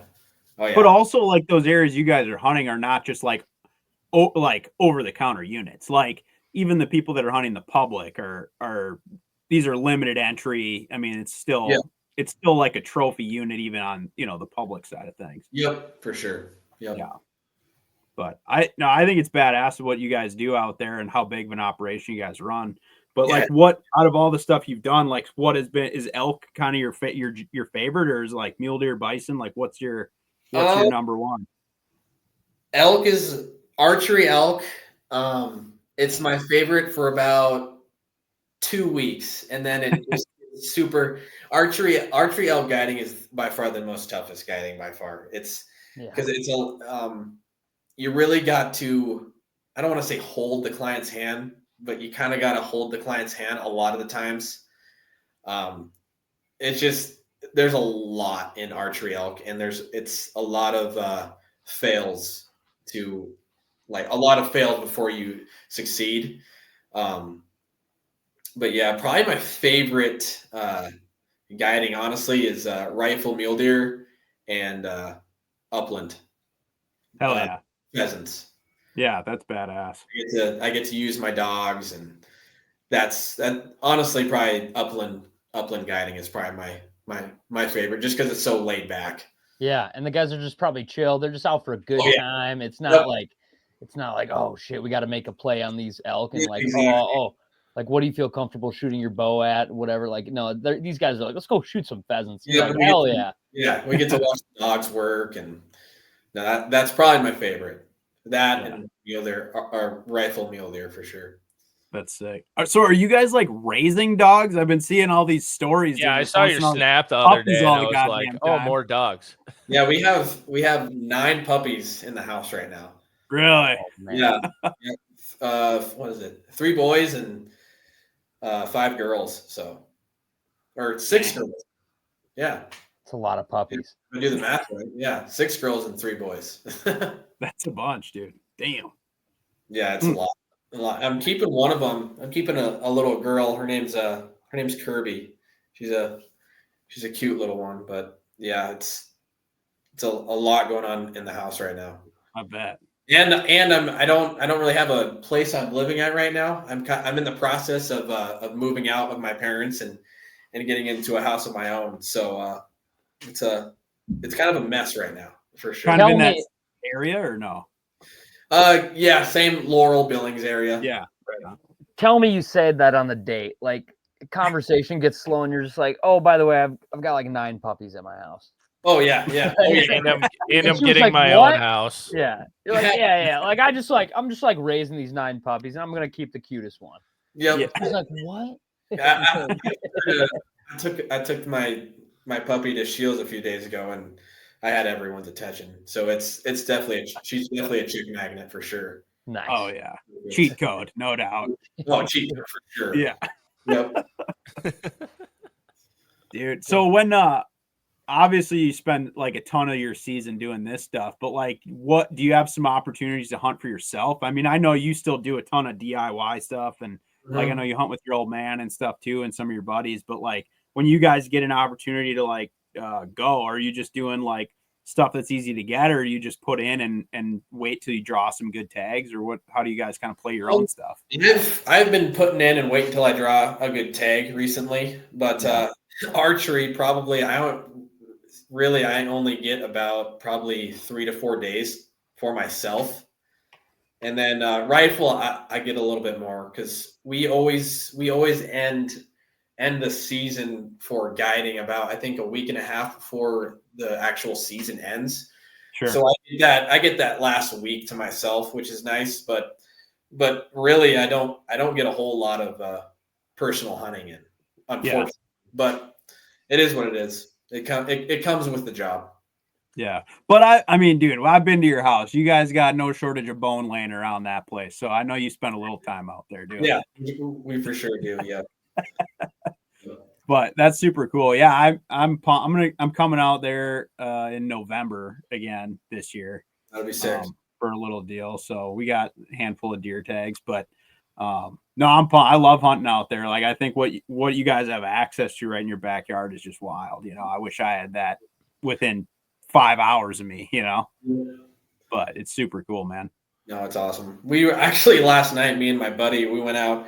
We were bored, so we went out in the back roads and we went rattlesnake hunting. We just you just drive back roads and you wait until you see a rattlesnake on the road and you kill it and then just take the beads. But we right before dark we saw like he for sure pulled those out on the date too. Yeah. Oh yeah, he's like whatever. I would have went last night. Oh yeah, check out these beads I got for you. It's from a rattlesnake I just shot. Doing God's work. Yeah, I think we saw like a bachelor group of like 6 or 7 bulls last night. Yeah, 15 minutes from my house, which is really. Yep. Yeah, which is cool. That's awesome. Yeah. Damn, dude. Yeah, it gets me fired up, man. You ever do? Well, I don't even know if you guys travel much to do it, but like, do you ever look at anything like in the Midwest, like doing any of these whitetail hunts, like Iowa or Kansas or anything like that? Yeah. We've been talking about it for I think like 2 years now. Lee Lakowski has been wanting me to come over to Iowa and hunt with him and John these past few years. We haven't really got a set date for it, but I'm sure it will. I would eventually. probably take them up on that. Yeah. Oh yeah, definitely. We need to figure out the schedule for sure. Yeah, No. because you guys hunt with him out in Montana, right? Yeah, Lee should be here in a week or so. Didn't he shot some mega bull last year, didn't he? Yeah, he shot. I think it's going to be the new state record for Montana. Gross score was 457, I think. Wow. What a beast! Yeah, I saw some photo of that, and I was just like, that is just insane, dude. Insane. Damn. How many do you have on your plots or whatever your areas you're out? Do you have a handful of them you're looking at every year that you're like, that might be the state record, and it's just if you ever get a chance to actually make a play on it, or is it a thing where like that one just rolled in one day in a new herd and you're like, where the fuck did you come from? It happened. Both sides happen. Sometimes you have a bull come through and you're like, I have never seen you before. Wow. But that bull that Lee killed, my dad has been watching him for I think the past 4 or 5 years. He's just kind of lived on this ranch, and my dad just kind of watched him grow. And kind of last year was finally the year like, yeah, it's time to kill him, kind of thing, which is super cool. But no, we have new bulls roll through all the time, especially on the ranches out west. We got a new bull every day come through, which is. Wow. But yeah, we always have a few bulls that we kind of babysit and watch, which is cool too. Yeah, I think you sent me a couple. I don't know if they were like phone scope photos last year, some velvet bulls, and I don't know if that was the one he ended up shooting. It was like below some big cliff thing or whatever that you. That's on the ranch I'm guiding on this year. That's on the Strand Ranch. Did you end up getting that one? No, we never ended up getting. Oh God, you got him. He was elusive, but hopefully he was an old bull, so I'm not sure if he made it through the winter. Hopefully he did because he was. That was freaking monster bull though. Yeah. Damn. Yeah, no, that gets me riled, dude. I'm a little bummed I don't have an elk tag this year, but just chatting about it gets me like. Oh, I know. Talking about it right now, I'm ready to get up there. Yeah. So are you when you guys are scouting, are you pretty much just setting up scopes, or like do you get in there and try to like kind of root around a little bit to find some of these bulls that are harder to spot? We kind of start out with kind of hiking through the country and kind of finding where these bulls have been hanging out lately. Yep. And then we'll go in and put in trail cams and kind of where we have an idea of where they're at. Sometimes it doesn't always work. Sometimes we kind of get a gold spot. And what's Montana Hunting Company's trail cam budget? Like how many trail cams are you guys running? Like, no, that's a question for my dad. I'm sure my dad spends thousands of dollars on trail cams. Like there's hundreds. Like yeah, I mean we forget the trail cams, dude. The batteries. Yeah, like yeah, what's the battery? Like you guys walking into Costco and just like they got the new pallet set out, and you're like, I need that. Like just up with the forklift, put it in my truck. The trail cams we use have brain fry. Solar panel or something. So panel on them, which helps, but they don't always work. So we definitely do need to stock up on batteries for sure. But yeah, every ranch, pretty much every ranch has quite a few trail cams on them. Yeah, just like doing the math in my head, I was like, oh my God, that's like actually thinking about maintaining that. Like, yeah, it's work for sure. 16 AA's per camera. Off you go. Waldo would never sleep. He'd just get notifications all day on his phone. He'd be like, all right. Okay. It'd be like 1 a.m. and 3 more would show up. He's like, I feel like you traveling, like I'm sure you've got this so many times, like you are traveling incredible amount of distance to compete in these NWT tournaments, but I feel like, at least I would feel this way, like you wouldn't change it for the world, dude. Like just hearing your experience and where you live and what's in your back, like you just found a bachelor group of big, beautiful elk 15 minutes from your house and be like, yeah, I have a far drive for my next tournament, but I don't give a shit. Like that is, I wouldn't change anything about you can't leave, dude. About what's going on in my life right now. I mean, I'm such a lucky person to be in the position I am right now. Like I'm grateful for it every day. I mean, I'm so lucky. I'm the luckiest guy alive in my opinion. I just am so unbelievably happy with where I'm at right now. It's awesome. And there's just got to be a level of like obviously, when you're fishing, if you're fishing with somebody, you can create incredible memories, but like the memories that come from hunting and what you're doing guiding, especially elk, dude, like it's just got to be, I don't know, like it would just be the most gratifying work, I feel like, when it comes together. And it's like I'm sure you have clients where you could see him 30 years from now and you just be like, dude, and he'll be like, dude, and he'll be like, remember? And he's like, yeah, didn't forget. I remember. No, the smiles are like my favorite thing when it finally works and we get it.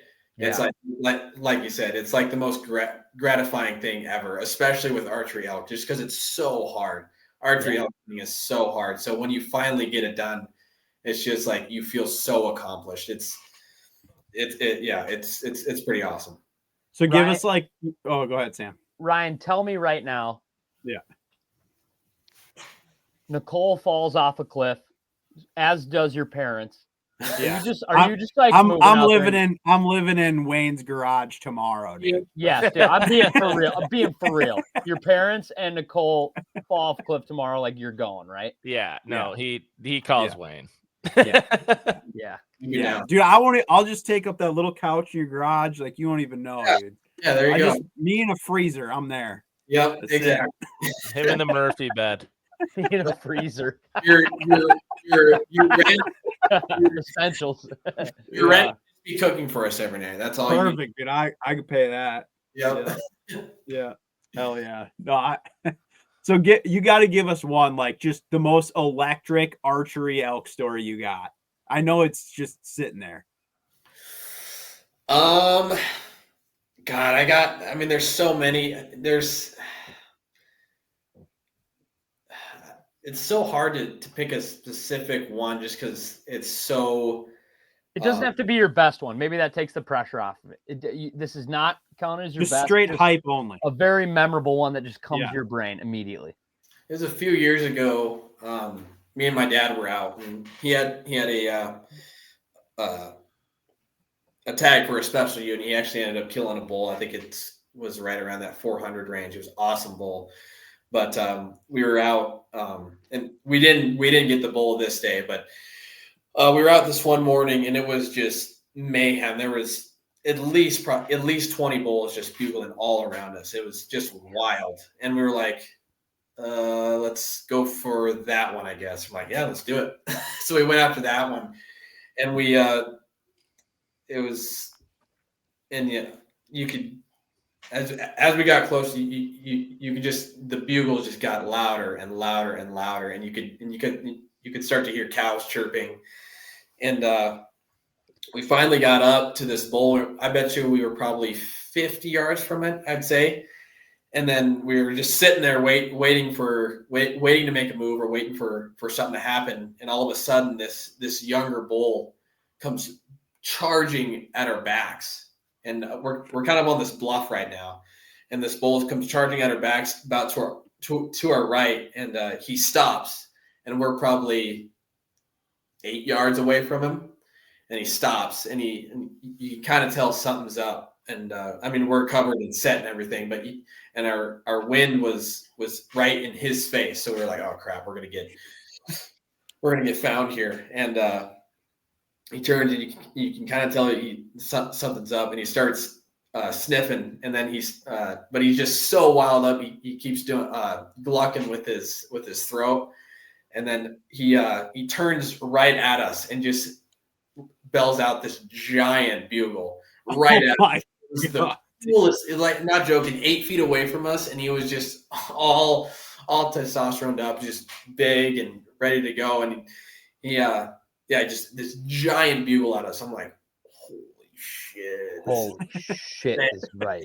And he actually turned away, and then he kept going towards that other bull, and I'm just like, and that was one of the first times I like have ever been that close to a bull, and I was just like, that how would about blow your eardrums out, dude?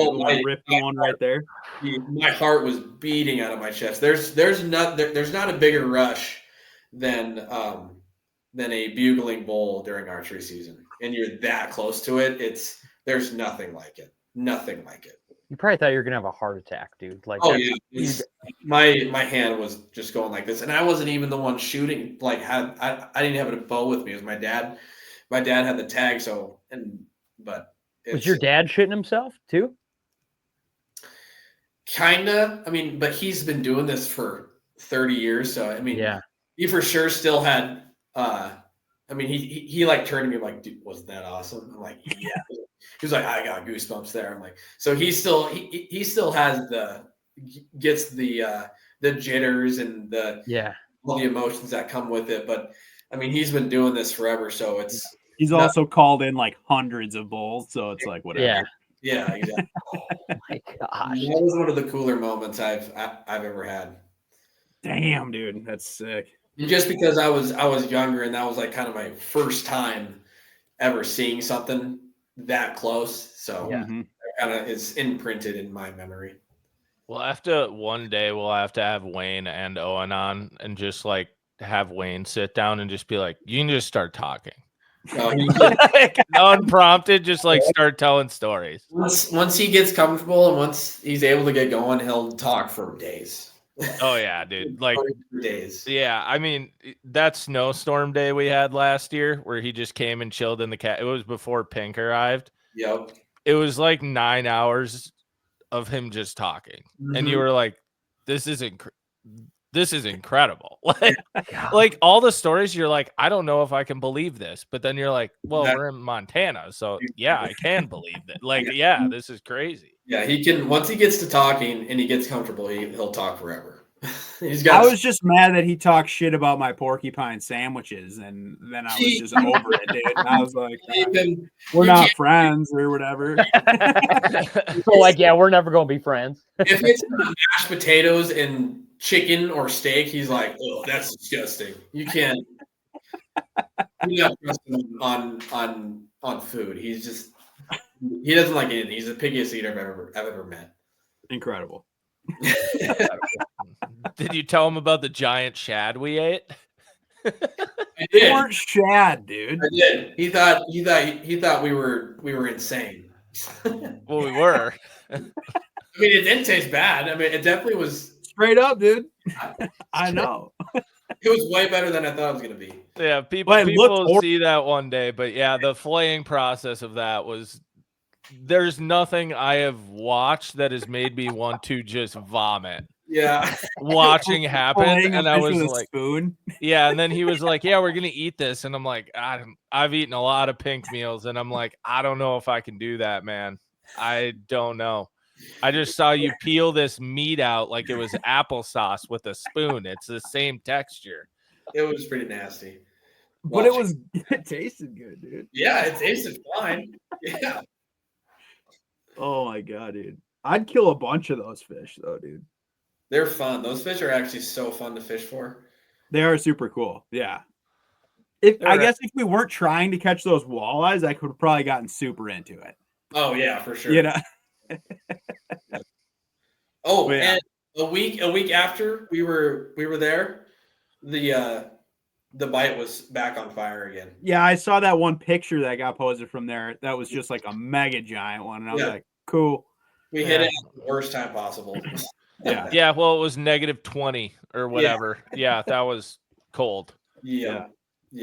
It was, dude, honestly, though, it was still super fun. Like, the experiences over there is insane. Yeah, the people, I mean, people haven't seen it yet, but when they see I've gone through a bunch of the video and still going through it. It's like, I lived this and I still can't believe, like, this is ridiculous. Yeah, that's awesome. Yeah, we had a good time out there, dude. That was fun. Those videos are going to be sweet. I'm excited. There's so many just also non-fishing moments of just like, where are we right now? Like, this is The amount of times I had to plug because of towing that damn trailer and how bad the miles per gallons were, the amount of times I had to look at Owen and be like, I gotta plug in and even make sure we can make it to the next town. Like the amount of times I filled up with half a tank of gas because we were like, well, we're not gonna make it if we don't, is so high. Yeah. That was fun though. Yeah, dude. Because I don't think met you before that, but I just remember we were just riding around and we were just talking from everything, and then we just get to a spot and we're like, oh shit, I guess we got to go do this now. I haven't spent that much time in my truck in a long. That was the amount of driving. Yeah, I'm used to it by now, but the amount of miles I put on my truck. Yeah, it's just far to everything, dude. Like everywhere's far away. Yeah, and then you're like Sobi said, and then you're fishing these tournaments where you're like driving all the way to Lake Erie, Green Bay, Erie. Oh my god! I get a 12-hour trip. I'm like, oh sweet, let's go. I can make that in a day. That's awesome. Yeah, damn. Do you try to break it up, or are you just like, let's just roll? Depends on how I'm feeling. Yeah. Sometimes I'll be like, I'm just gonna push through. I mean, when we were going to I was heading to Erie, we were just like, let's just push through and get this over with. I think we took a 2-hour nap and then we just kept going. Just how far was your drive to Dunkirk? Like 28? Yeah, 28 hours. Holy shit. Do you have like 500,000 miles on your truck or what? We took my dad's truck on that one, luckily, so I didn't have to put the miles on my that one, which is nice. Yeah, holy shit. God. Yeah, I can't even imagine between the hunting stuff and then doing NWT what you're putting on. It's got to be stupid. Oh, it's a lot. It's a lot of miles. I'm gonna say 50,000 in a year, probably. Oh, for sure. Yeah. Yeah. Yeah. No, I wouldn't change it though. I love it. Yeah, that's sick. That's awesome. What do you listen to when you're on the road? You've had some wheel time. Like, what do you listen to? Well, obviously this podcast. Oh, great answer. Damn, nail swoosh. Next question. Yeah. Obviously, I gotta listen to old Joe Rogan. I listen to him quite a bit. Yeah. A few other comedy podcasts, and then if I'm not listening to that, I'm just have to just be listening to my music full blare and just jamming out, having a home. What do you jam out to? You got some sneaky stuff, dude. When I was riding with you, everything was like, I never heard this before. And you're like, oh yeah, dude, this guy's new. It's it's mainly I listen to mainly country. That's mainly what I listen to.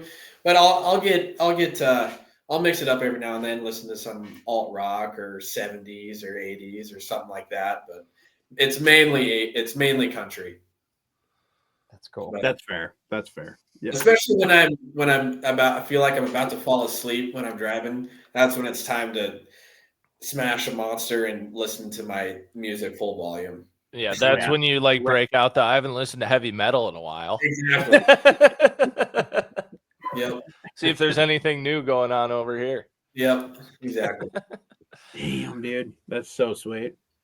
You got anything you're looking forward to the rest of the year here that we didn't touch on? I'm so excited for pheasant season. Yeah. When does that open for you guys then?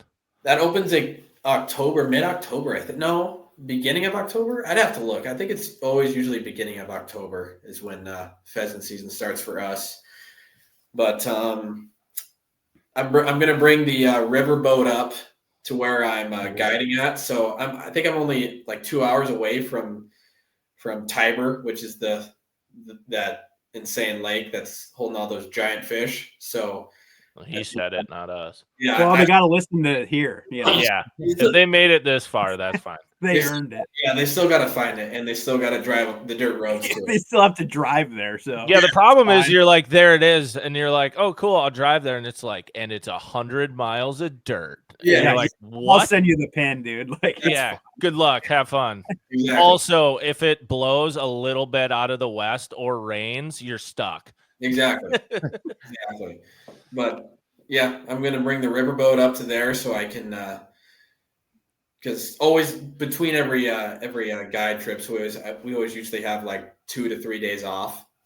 So I'll probably take a day and go up there and try and catch the state record or something and then come back. That'd be But sweet.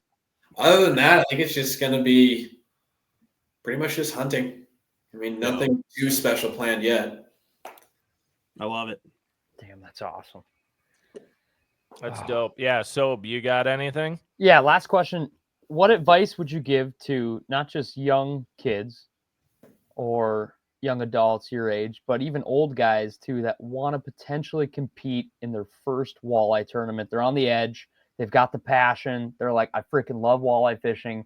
I don't know if I should enter a derby or a club or a Sunday deal, but I'm like, I want to do it. Any of those guys that like, they're thinking, they're on the edge. What would you say? I mean,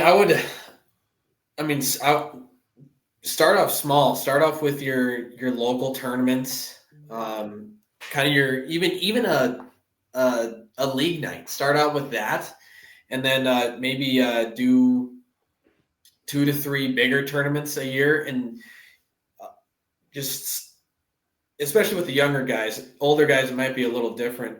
Just depending on your age, you might want to kind of fast forward a little bit, and you might be able to get that learning curve a little bit faster since you're older. But especially those younger guys, getting those league nights, starting those smaller derbies, and work your way up. And even that even goes with sponsors. Work with your local sponsors, your smaller, more so like a rod company that from your local town or something like that. Just start local and just work your way up. It's a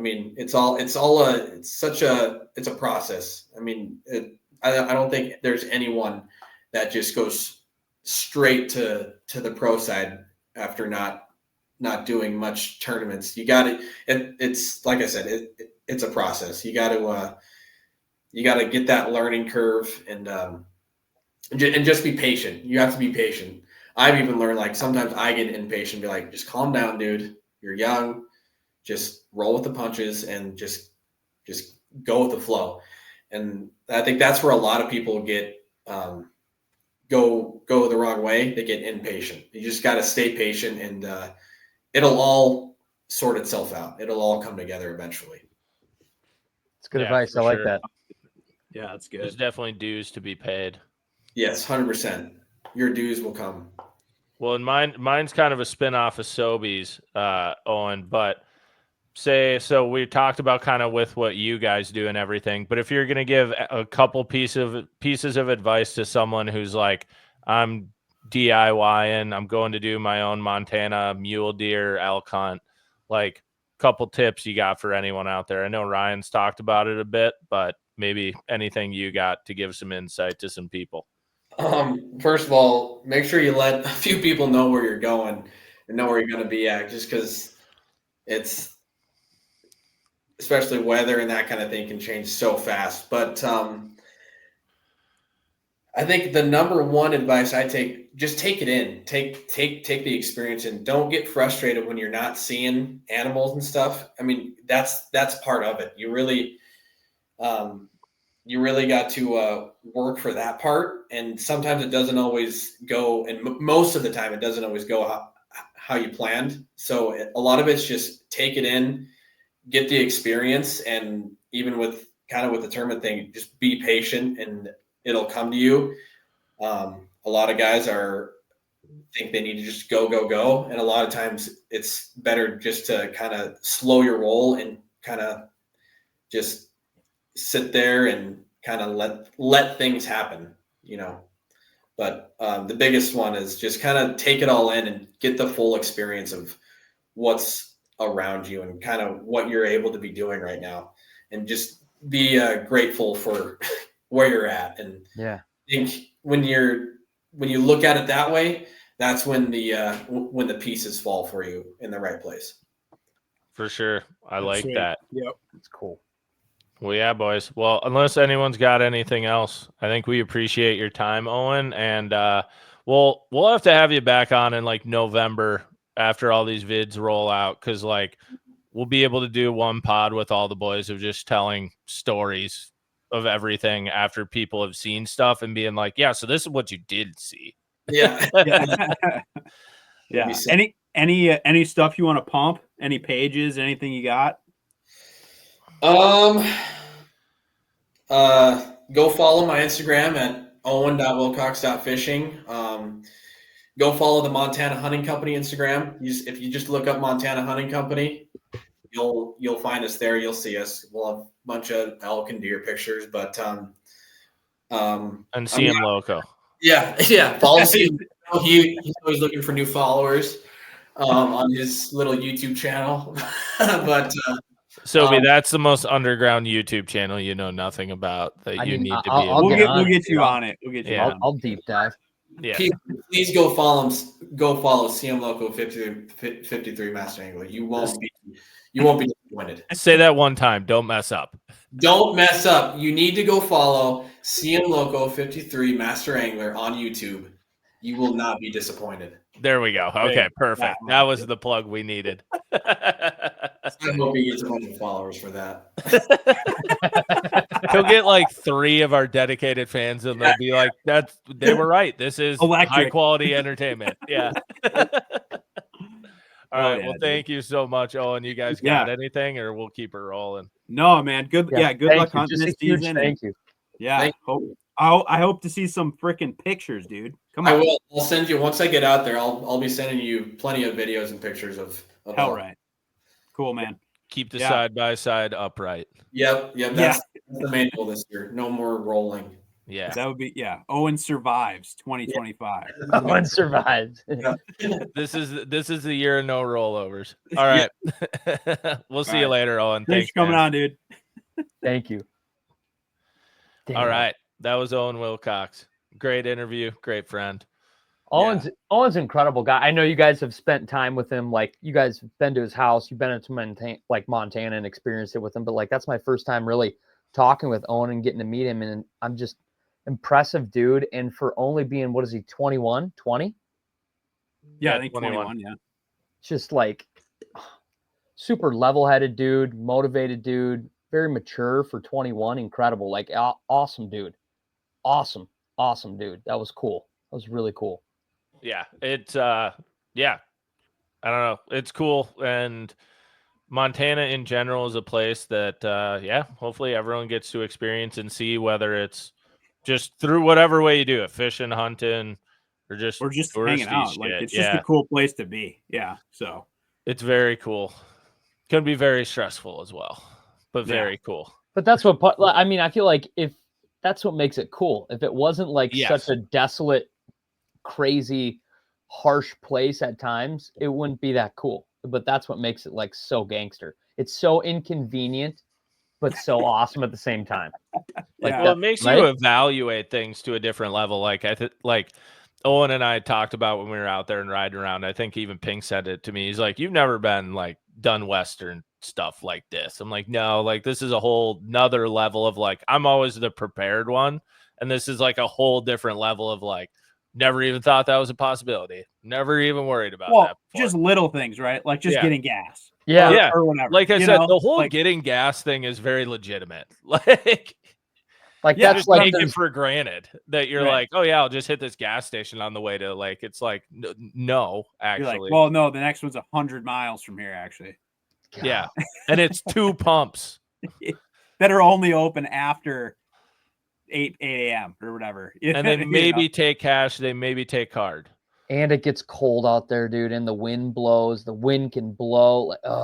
Like you, Bart, you and I will do like, you and I back in the day would do like November smallmouth trips, and we're like, oh, we got to bring sand in case it's like a little frozen up.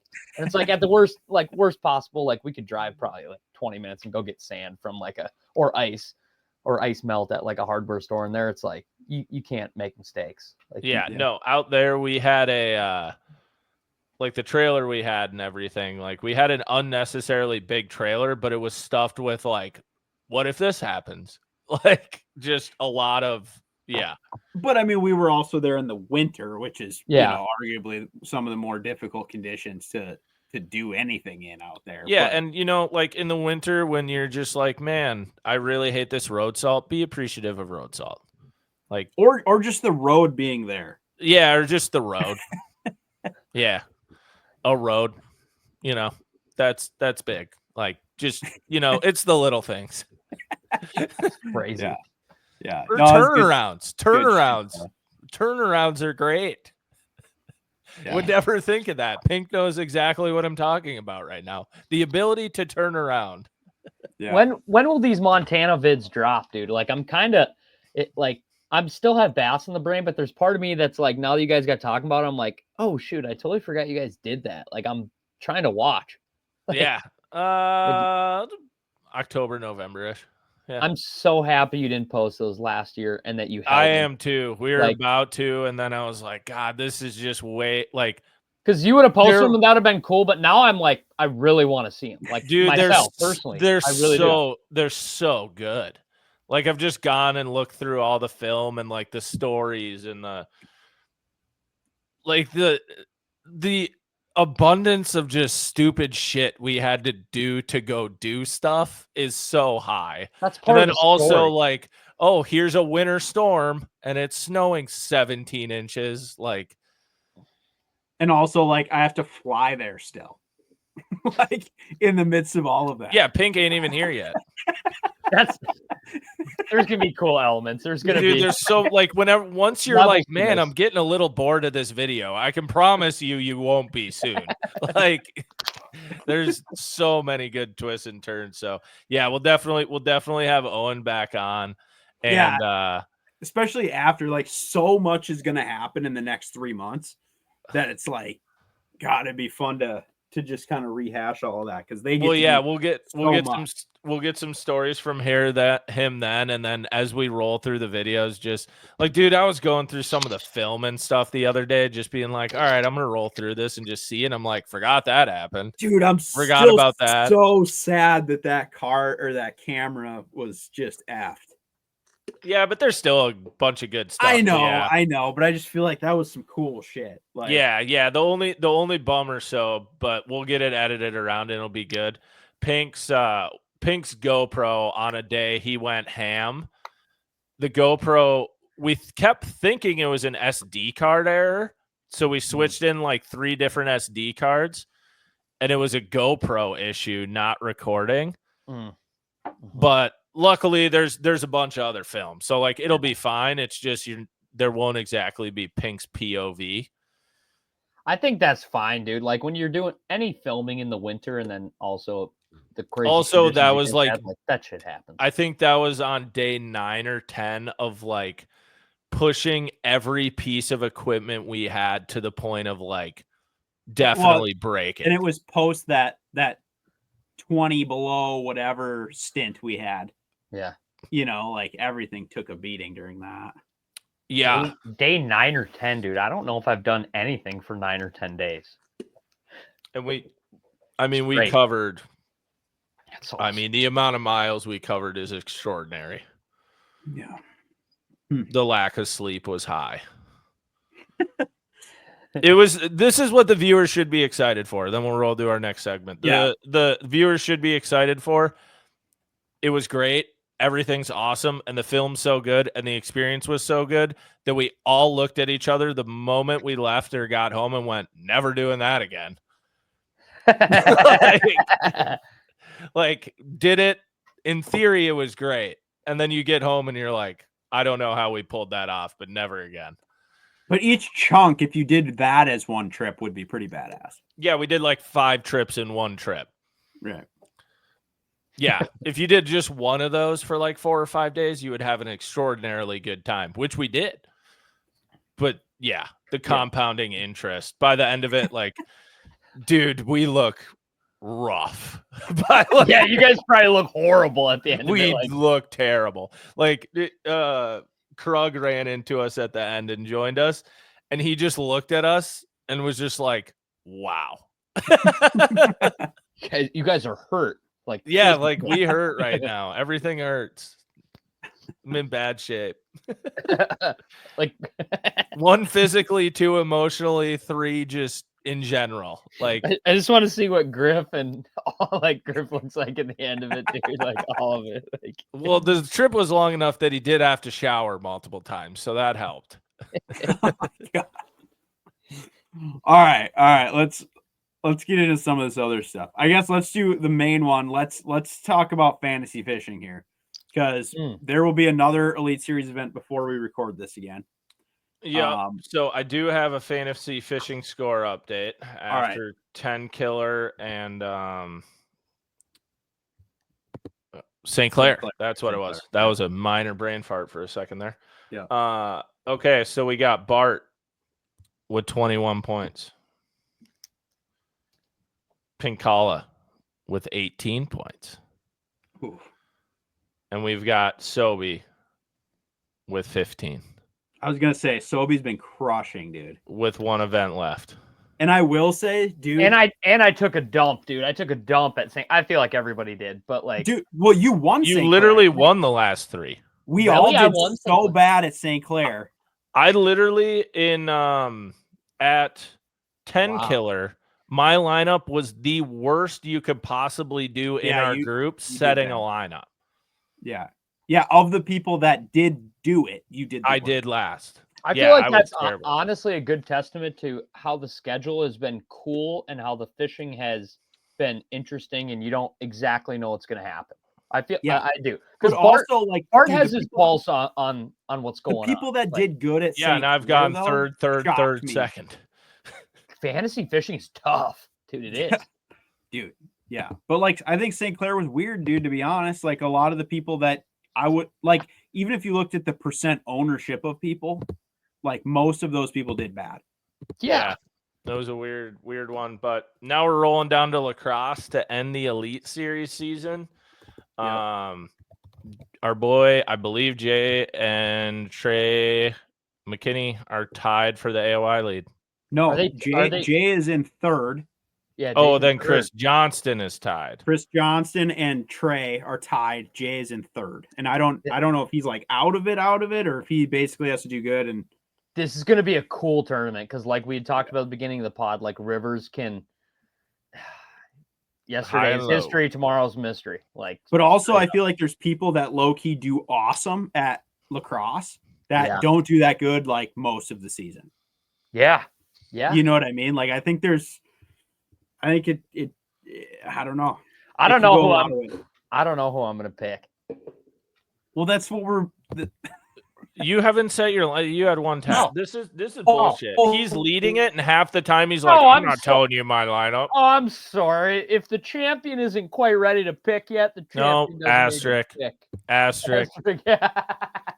an asterisk because you haven't completed your punishment yet. We'll see. As of right now, Ryan Pinkall is leading. So Pink, good work. I thought Sobi was leading. No, I am leading by a landslide. There's an asterisk because he hasn't completed his punishment. I'll take it. I can set it up right now. I'm that good. Sobi tied for last. Got it. But okay, Pink, you want to roll through yours? What you're thinking in lacrosse? I mean, for people maybe looking for a setup, River's been staying pretty stable. They did finally bring it down more to summer pool recently, so it was a little high and running really fast. I'm not sure what the current level is like down there. I would imagine it's still quick compared to typical summer, but as long as the water's not dropping, that should really help the fishing. Like I said, practice at the state. There's forecasted rain the next 5 days. Yeah, so rising water it always makes it better. High water's always better.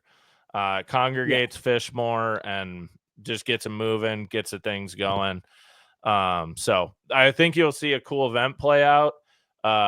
Low key, if there's enough rain and it comes up enough, you might see an area that Aaron Teal lost the Champions Tour play. Might see some cool video from earlier this year play again. Be kind of cool. But Pink, if you want to roll through, I'll go through mine. I low key feel more than any other tournament this year, the A bucket is a brutal pick this week. Yeah. See, I you have to select between like so many good fishermen, but I am taking Chris Johnston on this one.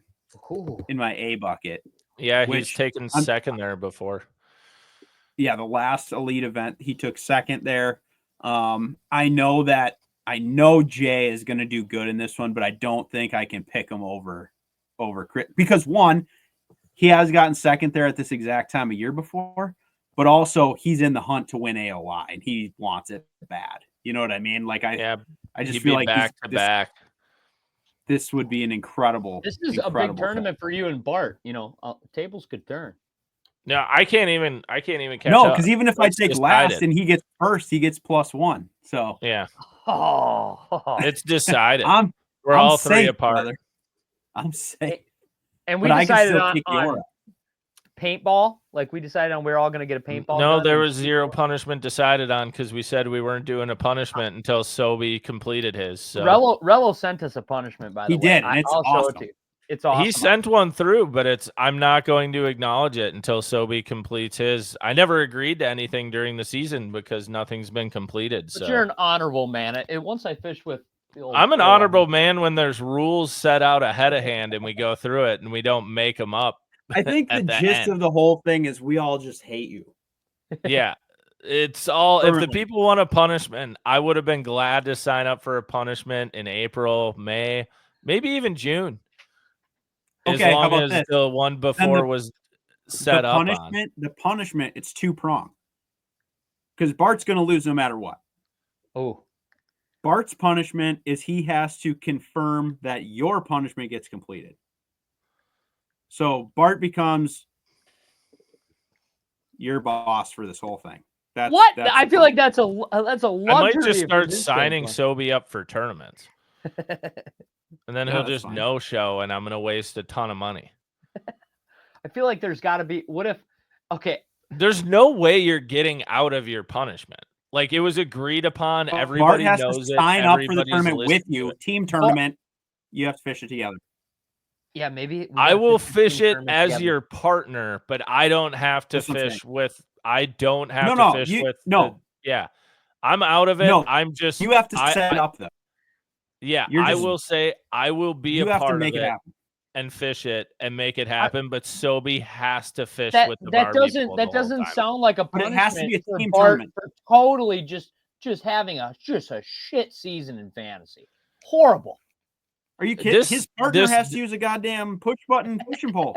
And this all comes back to you just not following through on your word. You could have very easily in the last 12 months just signed up for a tournament. I feel like if I get this done before fantasy is over. So you would have to get it done by next week, Saturday. This is the last event in 6 days. It's not possible.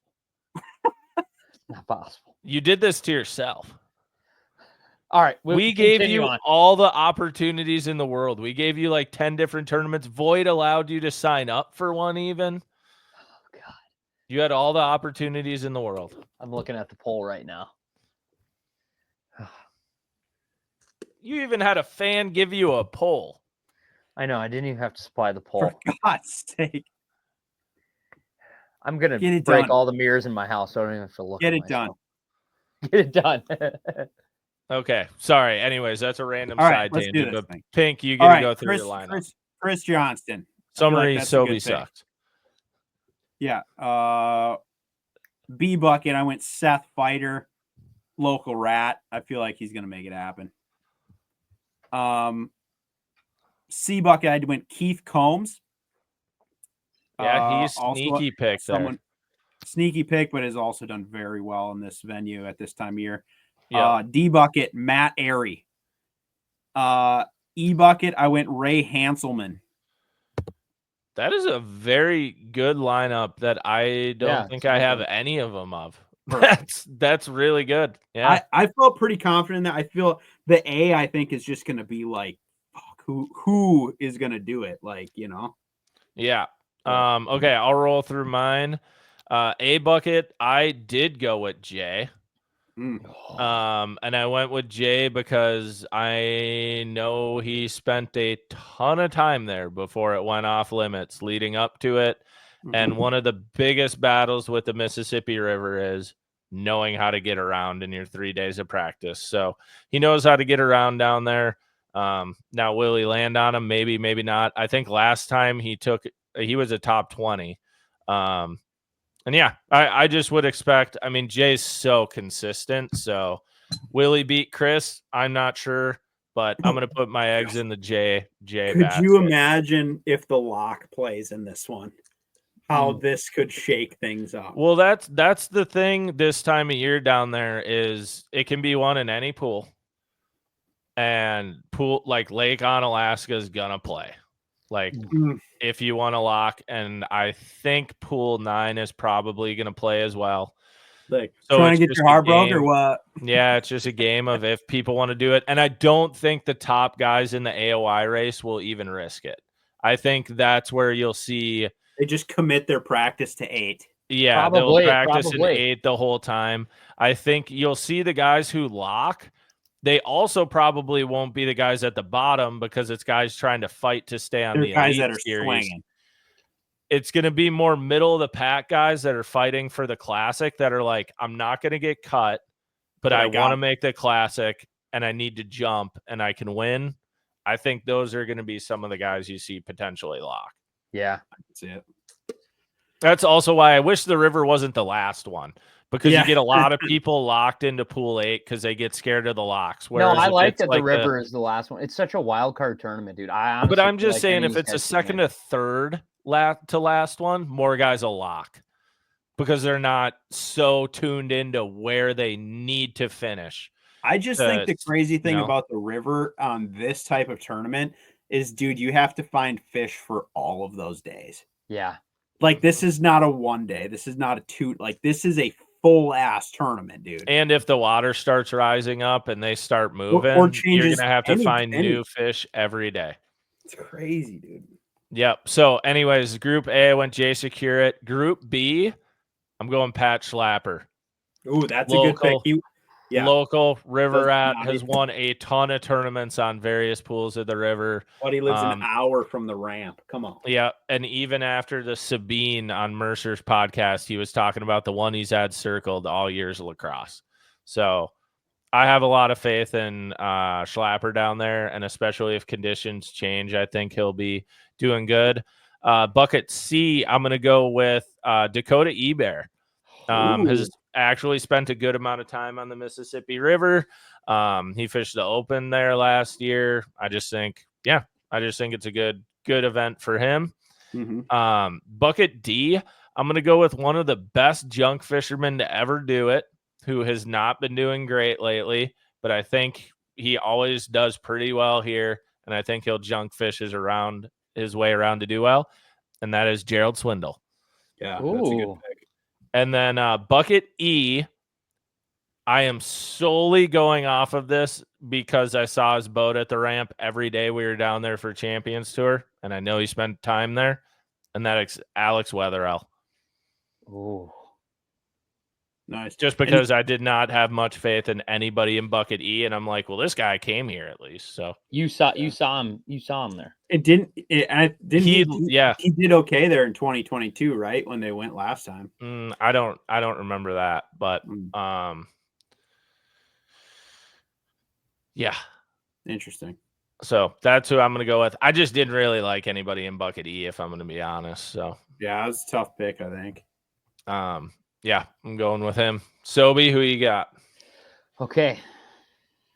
Damn, Bucket A, there's such a large part of me that wants to pick John Cox just because he translates well here. He's such a gangster in getting in the sneakiest of sneaky places, and this is a place of sneaky places.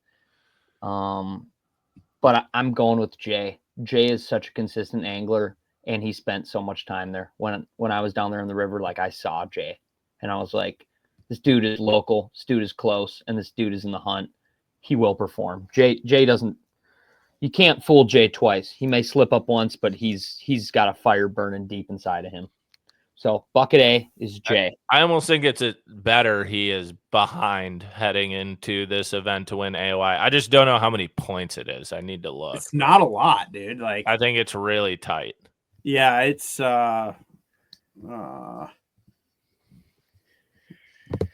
Bucket B.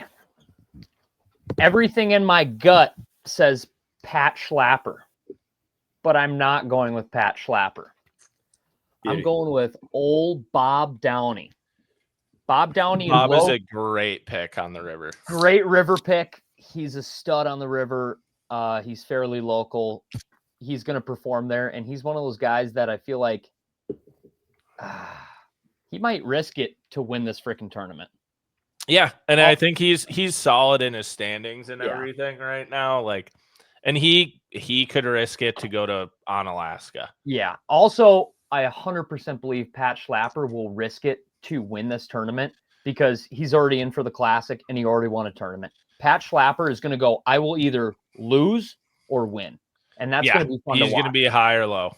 Like, he's either going to totally suck or be so awesome. Yeah, it'll be interesting to see what he does. I think he is a guy because, like, so for people that don't know Pool 7 and Pool 8, if Lake on Alaska, it's not the drains playing at the bottom, which everybody can get to pretty easily. Lake on Alaska is, like, ratty. It's hard to get around, and there's a lot of shit to hit.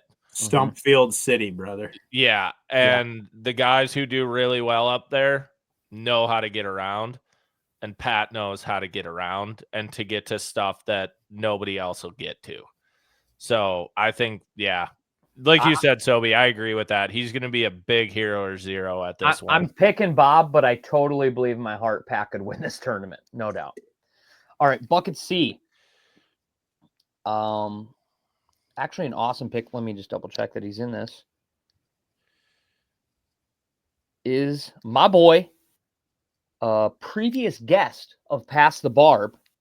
He loves literature, long walks on the beach, and elk hunting himself.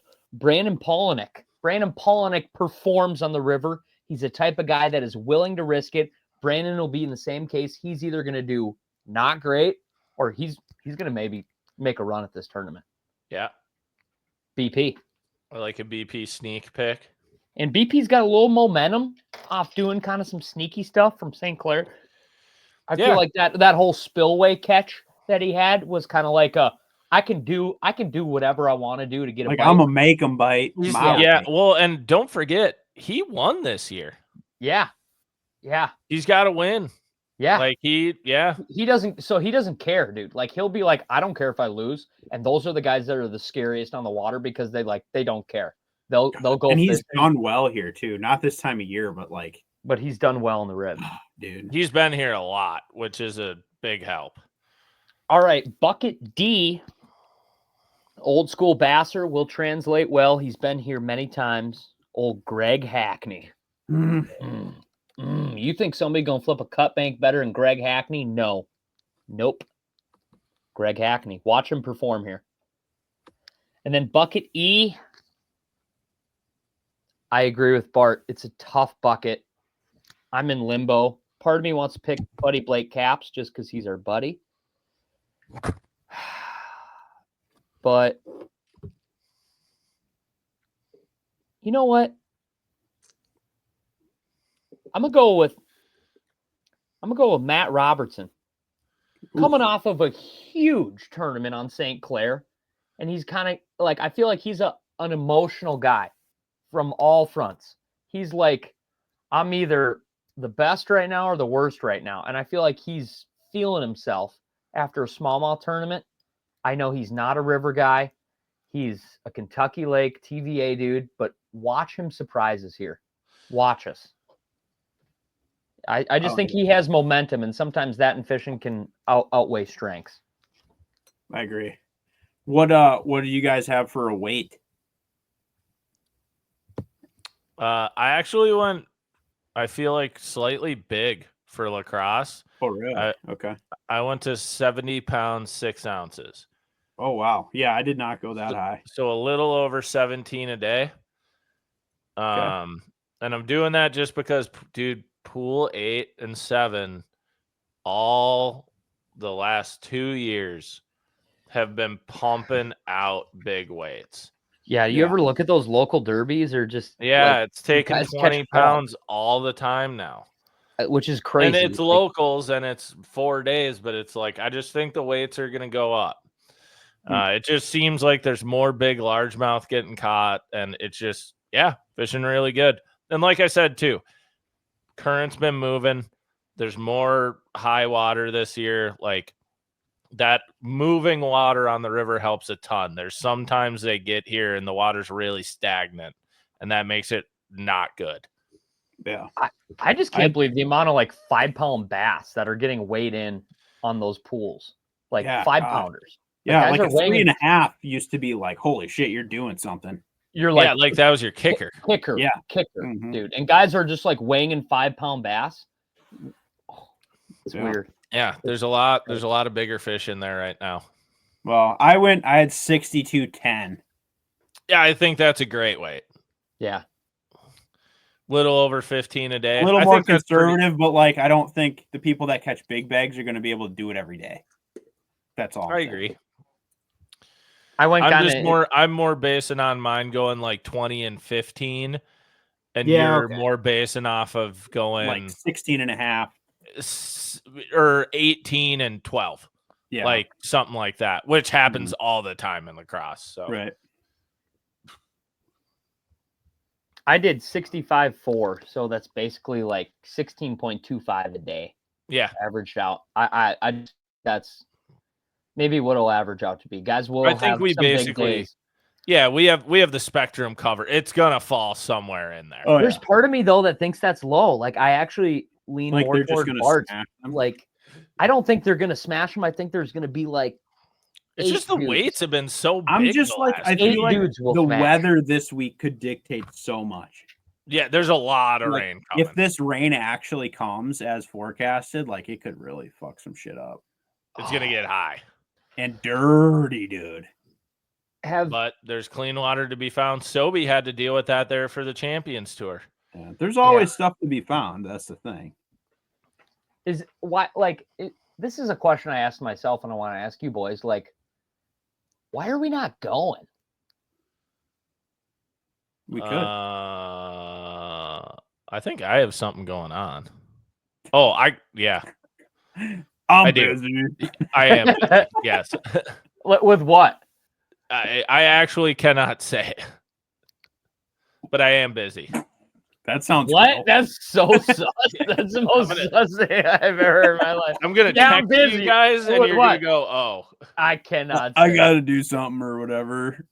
Yeah. I think I got this thing. Like, dude, low key, we should go. We should. I am busy though. Sobi, do you want to go shoot frogs during the elite event, dude, at night? Because we could. Yep. We totally could, dude. Okay, Bart is busy. But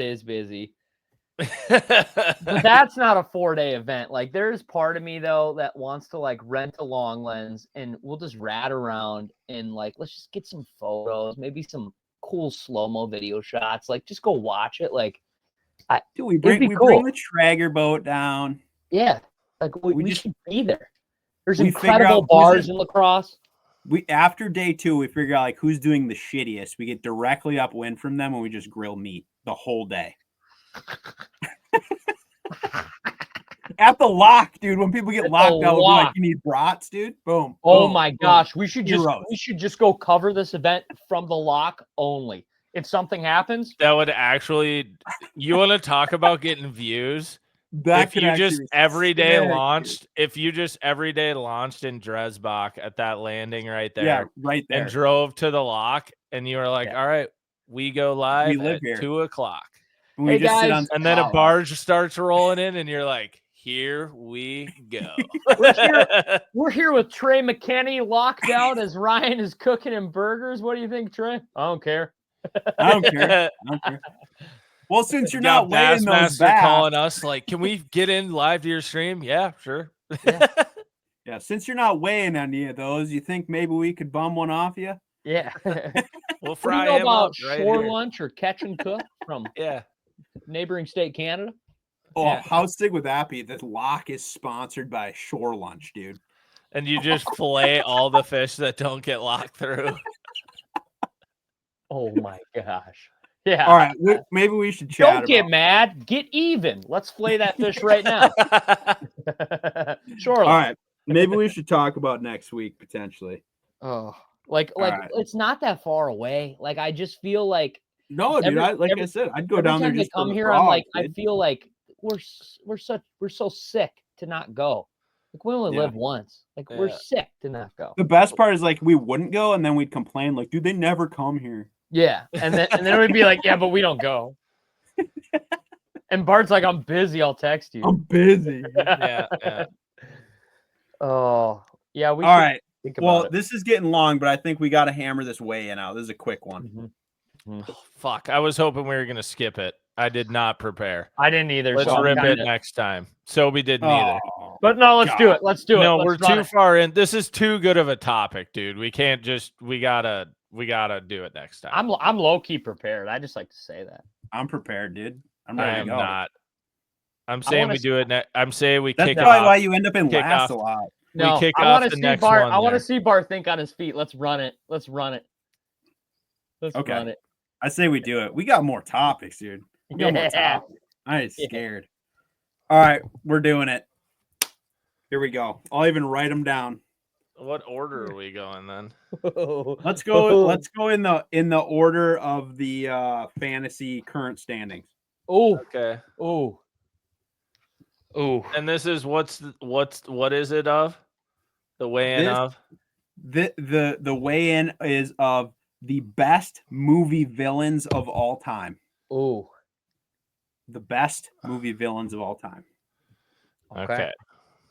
And we're gonna start. We're gonna start with your current leader and your champion. Well, it's not over. But yeah, you're leading, so you can get us here. So it's you, then me, then Bart Okay. on the wrap around there. I'm gonna take that low hanging fruit and I'm gonna go with the Joker from the Batman series trilogy, All right. the Dark Knight, whatever you want to call it. It's the Well, you Joker. got to be specific on which Joker. I'll do the geez. Joker from. Well, I don't think you can pick another Joker. Yeah, so. no, it's There's just the Joker. there's good ones and bad ones. I'm doing. Just write me down for the Joker. That's Yeah. lame. There's some low For hanging. the one that's not prepared, he's like, no, No, can't but do I'm just saying it's lame because some of the Jokers suck. Like they're not a good movie villain. the Joker. The Joker. The His whole aura, dude. All right. That was some low hanging fruit, and I all right, just so this one's me. I'm going. I'm taking Darth Vader. oh shit, that's Darth awesome. Vader. Damn, I didn't even have that written down. That's incredible. Yeah, that's a very good one. All right, Damn. Barty boy, you go 2 here, so you get to scoop some good. Yep. I'm gonna do 2 here. I was throwing up the Joker thing because the pick should have been the Heath Ledger Joker, but that's okay because that was the best one. But I will go. Well, if you would have done better in fantasy fishing, you could have picked that. Yeah, I'm gonna go back to back. I will go. I'm gonna go. First pick will be Thanos Okay. from Marvel Universe. And then after that, I'm gonna go Voldemort from Harry Yeah, Potter. I had that one too. That's classic. Very good. Nice. All right, back to me, huh? I am gonna take Cruella. Oh, sniped it. You sniped it.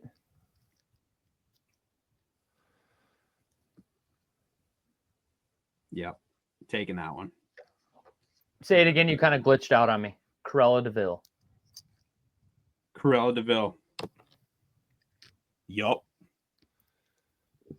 Sobi, you go. You got 2 here. I got 2.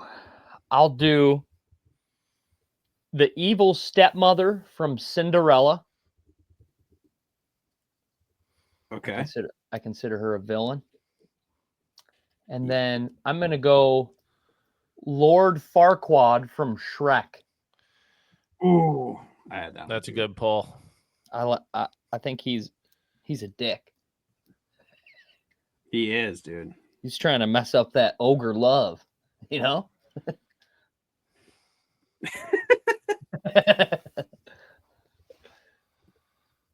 All right. So back to me, huh? I'm taking White Goodman from Dodgeball. That is also a very good choice. All right, Barty boy. I'm What going you to got? stick. I'm going to stick kind of in the fantasy realm, Okay. and I'm going to go with Sauron from Lord of the Rings. Great one. How do you spell that? Sauron. Wow. I didn't spell that right. Sauron. Got it. Yep. Confirmed. And then I'm going to go with another one. It's definitely going to piss you guys off, but it is a different villain. I'm going with Anakin Skywalker. Oh, Because he was a way better villain before he was Darth Vader. Whoa. We'll let the fans decide, you know. Bart, if you had to pick one Elite Series angler that you thought was Anakin Skywalker, who would you pick? Well, we don't really know if he's going to turn yet or not, but you're calling it right here. You're calling it right People here. are hearing it here first. Oh man, who's the Anakin Skywalker? Oh man, you're thinking it. It Say honestly could be Trey McKinney. Like he's just gonna reach his next level, and you're just like, God, he's just taking names. He's about to kill people. He's like, once the happy, giddy personality goes away and he gets angry, that's the next step. He's like such a young, talented Jedi. Executions only. Yeah. And then he just kills Jacob Wheeler with his hands. God damn it. I have one I wish I would have done now. I just thought of instead of Sauron, but I'll still take it. I love Sauron. Everybody's like, Easton, you're Kevin Van Dam's long lost son. And then Kevin's like, no, it's Trey. And Trey. And Trey goes, Kevin, are you my father? Kevin goes, yes, Trey, I am your father. No. You got that mixed up. That I know, if he was Luke Skywalker, but yeah. Okay. We'll act like Sobi knows Star Wars. But it was that was a good. It was a good attempt. You know where my head was at. Yeah, right. yeah. Shit, dude, I feel like I got three here. Okay. There's so many good ones, and I'm just like, I got it. No, it's pondered. Go. Okay. Just say what you're gonna say. Who is the Yoda Say what you're of the Bassmaster Elite Series on the Bassmaster side? Whether he's competing or not competing, who is the Yoda? well, yeah, it's Rick Clunn, but yeah. Yeah, that's Yoda, no doubt. It's not even a hard question. Yeah. He was all pumped up for that. And yeah. All right, Pink, who you got? All right, I'm gonna take Dr. Evil. Oh, That's a very good choice. yeah. Mm-hmm. All right, finish us out. So, Do I have one or two? One.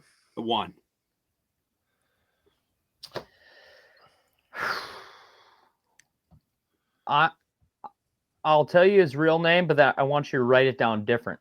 Okay. Yep. His name is Ivan Drago, Mhm. but I want you to list him as the Russian that fights Rocky. That's fair. But that is actually a great move. Yeah. Yeah. To say that. Good for the graphic. Good for the graphic. The Russian that fights Rocky. All right, honorable mentions. The one I thought of when we were going through the Wicked Witch of the West. I don't know. God damn, that would have been so good. That's a good one. I had that on my list too. Damn, that's a really good one. Sid from Toy Story. Yeah. Damn. The Wicked Witch of the West, dude. That's like, damn. That's The like Green the Goblin. I had that first one. villain in Hollywood. Yeah, I was trying to think of like other Disney character ones too, where you're like, God, that would have been a good one. But Scar. I had that one on my list. Yeah. From Blind, Bart, I will say, you straight up, like, for you feeling not prepared, not ready for this, you came in swinging, dude. You have an incredible lineup. Yeah. All right, let's. I went for the fantasy realm just because it's like I think of villain, and I don't know, for some reason I go to. See, I agree. I see where you went with it. I just went with more like you guys did funny, like Yeah. Or like stuff people, I think really, like everyone has seen these, you know? Yeah. Yeah. But, No, I all think right, they're. I'll read those these are all out. really good. All right. Sobi with the Joker. Evil stepmother from Cinderella. Lord Farquaad and the Russian that fights Rocky. It's a solid lineup. Mine, I had Darth Vader, Cruella DeVille, White Goodman, and Dr. Evil. Very strong as well. Very strong.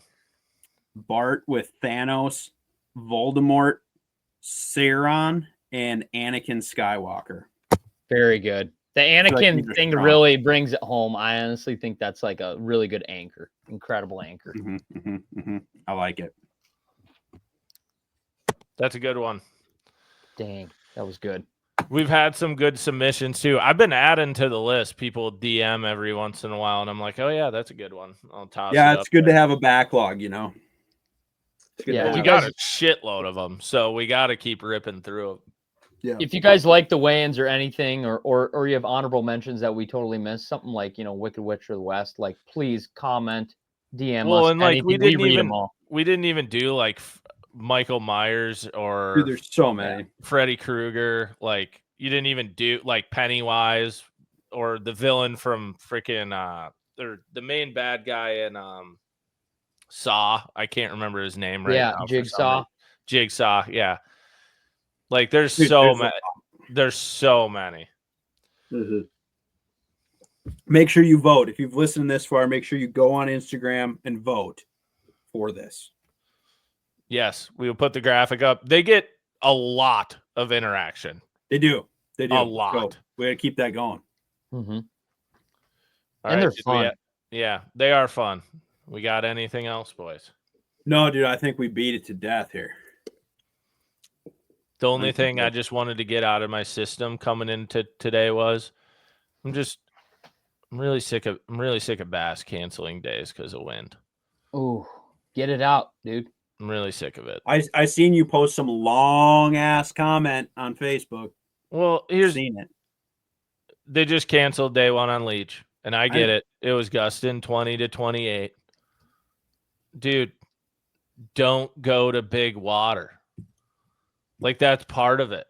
Literally, the reason Leech is a great tournament venue is it's always windy, and you're always going to have a day like that. There wasn't a small craft advisory, and the smallmouth guys. Here's the thing: there was going to be a couple Mongo bags of smallmouth today. Sure, but they're all going to move tomorrow. So like it changes a bunch, but the big thing is a bunch of people wouldn't have been able to fish for them, and the largemouth would have played. Yeah. And a 3-day tournament on Leech, largemouth will play for the top 10. But now it's a 2-day. But now shootout. It's 2-day shootout, and you cannot compete with largemouth. You won't be able to do it. Yeah, see, that's why the wind would have been really cool because even if guys... it forces people to go fish in the rice. Yep. And they could have. Yeah. Yeah. And that's the other thing is it's a canceled day on a venue that, like, I mean, I guess no shots at whatever, but like same level shots. It's a venue they don't have a ton of experience with. Like, dude, a south wind on Leech is the best wind you can have for navigating that lake. There's one bad stretch they would have had to go to. It's around Stony Point. They would have had a mile or two of, I don't know, some 4-footers probably. Like nothing too crazy. It would have beat you up a bit. But the thing is, you could have fished half of that lake without ever having to go a lower than 60 miles an hour. Like you could have ran around all of Steamboat, Walker, Agency. Going up into Sucker would have been a little bit tricky. Or not Sucker. Sucker, not Portage. You could have went up into Sucker. It would have got a little tricky, but yeah, there's guys that would have went. The only areas that wouldn't have been fishable were like up Portage Bay, and some of the stuff on the main lake would have got a little rowdy. But like if you're Easton or guys who lick your chops fishing big ass water and knowing how to navigate it safely compared to someone else, like that's your advantage. And you're taking that advantage away from guys. And now, yeah, the weights are going to be great. Everyone's going to go scope their brains out and catch some big smallmouth. But like, you played right into the hands of it, and you didn't need to make that decision. There was not like, I didn't see a small craft advisory. I don't think there's a reason to cancel it. It got gusty at 10 a.m. By the time most people are coming to weigh in, the waves would have gotten, like, they would have been big, but they would have been established, and you can drive through them. And the other thing is, they would have sent the elites. And if you're running a tournament circuit that is supposed to prepare people for the Elite Series and figure out who the next Elite Series anglers are, and you don't have co-angler liability anymore. Yeah, you don't have co-angler. Well, isn't there also like there is nothing telling people they have to go around Stony Point. Just like there's nothing telling people at the St. Lawrence when it's blowing 15 miles an hour on Lake Ontario that they have to go to Lake Ontario. Mm-hmm. They stay in the river. Like, that's a decision you have to make as a tournament angler. And it just really grinds my gears the way they've been making some decisions on these where... Well, like you said, they would have sent the elites. Like, they went to that Albemarle Sound or whatever, and they sent those guys in fucking monster water, dude. Like, some of the guys didn't even make it back. Yeah, huge water. And that, like, and Leech, and here's the other thing for people that are like, well, Leech is different. Leech is by far, out of any place I've been in the country, it's the nastiest body of water. It eats you alive. It gets really bad out there. However, I've been out there when it's sustained 20 to 25 with gusts to 40. It is terrifying. But once again, that day, I would say you cancel it because it's a small craft advisory. And like, it's like, yeah, dude, it is terrible out there. That wasn't today. That was not today. And especially with the wind direction is a huge deal. Like the south, you could have got, everybody could have got to Boy Bay. You want to go largemouth fish? You can go to Boy Bay. All of Boy Bay would have been fishable. You can get to the whole thing. No problem. You could have fished the whole south side of Leech Lake, about up to Pelican Island. Then it would have started getting a little rowdy again, but you could have fished so much of the fishable water on that lake. I just like, it would have been really cool to see those guys that had have somewhat of a largemouth program to be like, dude, this is a 3-day event and now I'm going to play. Because guys that went for smallies, or maybe their stuff is unfishable, or they're maybe going to bring in 3 or 4. I'm going to bring in 5 largemouth today, tomorrow, and the next day. Maybe I even got a little smallmouth in my back pocket. Like, or those guys that were fishing smallmouth that maybe they can't get to some of their good stuff, or they don't want it, they just can't make it happen. Like, it makes them think on their feet where you got to go bassing now. You got to go fishing largemouth. And it just would have been cool to watch. Or guys that were like, I don't have 3 days of fish. Now they're like, oh God, thank you. Yeah, and that's why you go to Leech. You go to Leech for that. Like, the biggest factor on Leech Lake is the wind. And just negating that factor. And they did it last year too. And that was my biggest gripe last year when I got off too, was like, I practiced for the wind. I knew that part of the lake wasn't going to be fishable, or it was going to be really hard to fish. Yeah. So you practice for it and you make a game plan. And then once you take that away, like, everything's out the window now. It's a completely different game plan. And it's not, I don't think it's a necessary change. Like I said, that's 2 years in a row now on Leech. And you didn't need to make the decision. If you're going to make that decision going there each time, the winds over 10 to 15, like the max sustained winds today were 14 to 15 miles an hour. I get there were gusts to 28. Well, one thing I do want to say that I appreciate is just like, I do get a taste at how lucky, or a reminder at how lucky we are where we live when, like, I see posts from all those guys, like they get one blow day and they just go fish anywhere else and they all smash. And you're just like, oh yeah, that's right. We do live in like the dopest state to fish. Yeah. Oh yeah, for sure. They all went fishing. So, And they all caught. I am sure that every small lake surrounding there is just getting massacred oh by yeah, all the guys that were up there when it was off limits and stuff, and like everyone's just around fishing and God. yeah. No, that's my biggest thing. It grinded my gears today, and it's just like if you're gonna cancel a day when it's over 10 to 15 mile an hour wind, like why even come? Yeah. Like I get wind days, like when they have them on Champlain and their small craft advisories, and the inland sea is insane. Like you can literally just be like, yeah, they shouldn't be out there today.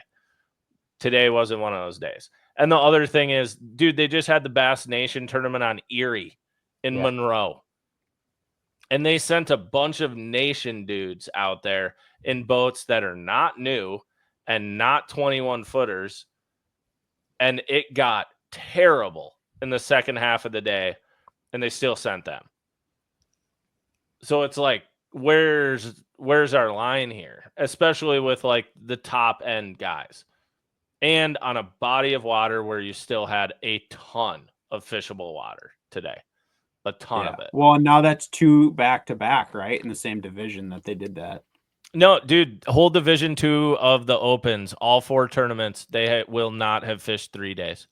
Yeah, I saw Daryl Gleason's post, and I was like, oh, damn. I didn't know that. Yeah, because they had a 1-day shootout on Rayburn. Norfolk, I think it was 1 day on Rayburn. Norfolk got cut short. That might have been 1 or 2 days, or one of the days was super sketch. And then Kentucky, they might have fished all 3 days on. No, I don't think they fished all 3 days on Kentucky either. And it was ripping there the whole time too. But I mean, there's certain levels to it where you can't control it. But like looking at this one where you're like, okay, 10 to 20, the next 2 days are going to be calm. They're going to be able to go wherever they want. Let's send them out and see who's got a game plan. Make them scrap today. Well, you had a bunch of dudes plan for the wind, and now it doesn't matter. So that's bottom line is people are still going to catch them. Yeah, they're going to whack them. It's going to take 40. It'll take 47 to 51 pounds to win. What? Yeah, in 2 days. Yep. Holy. But it's not going to be largemouth. No. It will not be largemouth. Because someone's going to catch 10 of them. But I tell you what, it's way harder to catch 15 of them than it is 10. Way harder. Oh, you think someone could crack 50 pounds? Easton won last year with, I think, 49. He might have had over 50. He had 26. He might have had 48. Yeah. But yeah, no, you can 100% weigh that out there, dude. Yeah. I know. But absolutely. It could. Yeah. In 2 days. Yeah. It didn't get any pressure today. Didn't get a line thrown in it today. Yeah. At minimum, it's going to take 45. But I would guess 47 to 49. And you could see 50 to 51. We'll see. Yeah. But that was I had to get that off my chest. I'm just frustrated with it. It's like, just go fish tournaments. That was the one thing that made me sad is I was excited to just like watch a little bass track today and just like see, we got a lot of buddies and people we know in that tournament, and it's in Minnesota. I was just like, I was fired up, you know? Well, and like, I want to hear the war stories of coming back and being like, yeah, I came around Stony Point and holy shit. Yeah. It's like, yeah, I fish in that. I have fished 5 tournaments in that out there now. And yeah, it's like a huge factor. You have to figure out how to get around out there. It's not easy. Well, obviously you don't. Because they don't send you when it's blended. Yeah, last year didn't. Dude, we fished a team trail out there like 2 or 3 years ago where it was blowing out of the northwest at 25 sustained. That was the most scared I've ever been in a boat in my life. Was that day. I've never been that scared in a boat before. But once again, it was out of the northwest, which is by far the worst wind direction you can get on that lake. South, not that bad. So, well, we'll see what happens. either way, the next 2 days will be fun. There's going to be big fish caught, and it's going to be sweet. And I'm glad bass is coming up here and doing stuff. I hope they go to more bodies of water. I hope they go to Vermilion. That's literally the best tournament venue in the country, and I hope eventually they go there. Even Mille Lacs or Minnetonka would be sweet to see. I think Tonka would be super interesting. Tonka I don't for the think they can elite. do an they can't do an open there, but they could do an EQ or elite Well, that's what I'm series saying. there. Just like a Same with Mille Lacs. They can't do an open on Mille Lacs. It's not like it's huge, but like it just those you fish can't. up. Yeah, you can't swallow up 200 boats on Mille Lacs. Yeah. Well, there's just nothing in the middle. That's what Yeah. Leech Right, has. right. Leech It's just- has so much in the middle. There's nothing in the middle. Well, of and it Mille has Lacs. I don't even know how much shoreline. It's just insanity, right? Yeah, that's why Leech you can do. But Vermilion, I mean, you could put 200 boats out there and you might see 2 boats all day. Yeah, straight up. Like there's so many fish in every corner of it. It just spreads out so fast. Yeah. But yeah, that's all I got. Other than that, 3 hours in, the peeps got an extra long one since we missed Shut a it week. down. Shut it down. Thank you. Thank you guys for listening to whoever has made it 3 hours. We do appreciate the living hell out of you. Seriously. Thank you. We love this freaking podcast. The show goes on. And yeah, the show goes on. I like it. Yeah. All right. The Champions Tour season will be done next time we're back, so we'll be able to steady roll after that. That'll help. Yeah. Sweet. Yeah, this was fun one to get us kind of geared up for hunting season. Things are going to start happening fast. Plenty of fishing left to do, but I guess thanks for listening to this whole thing, and we'll catch you on the next one. You've been listening to another episode of Pass the Barb.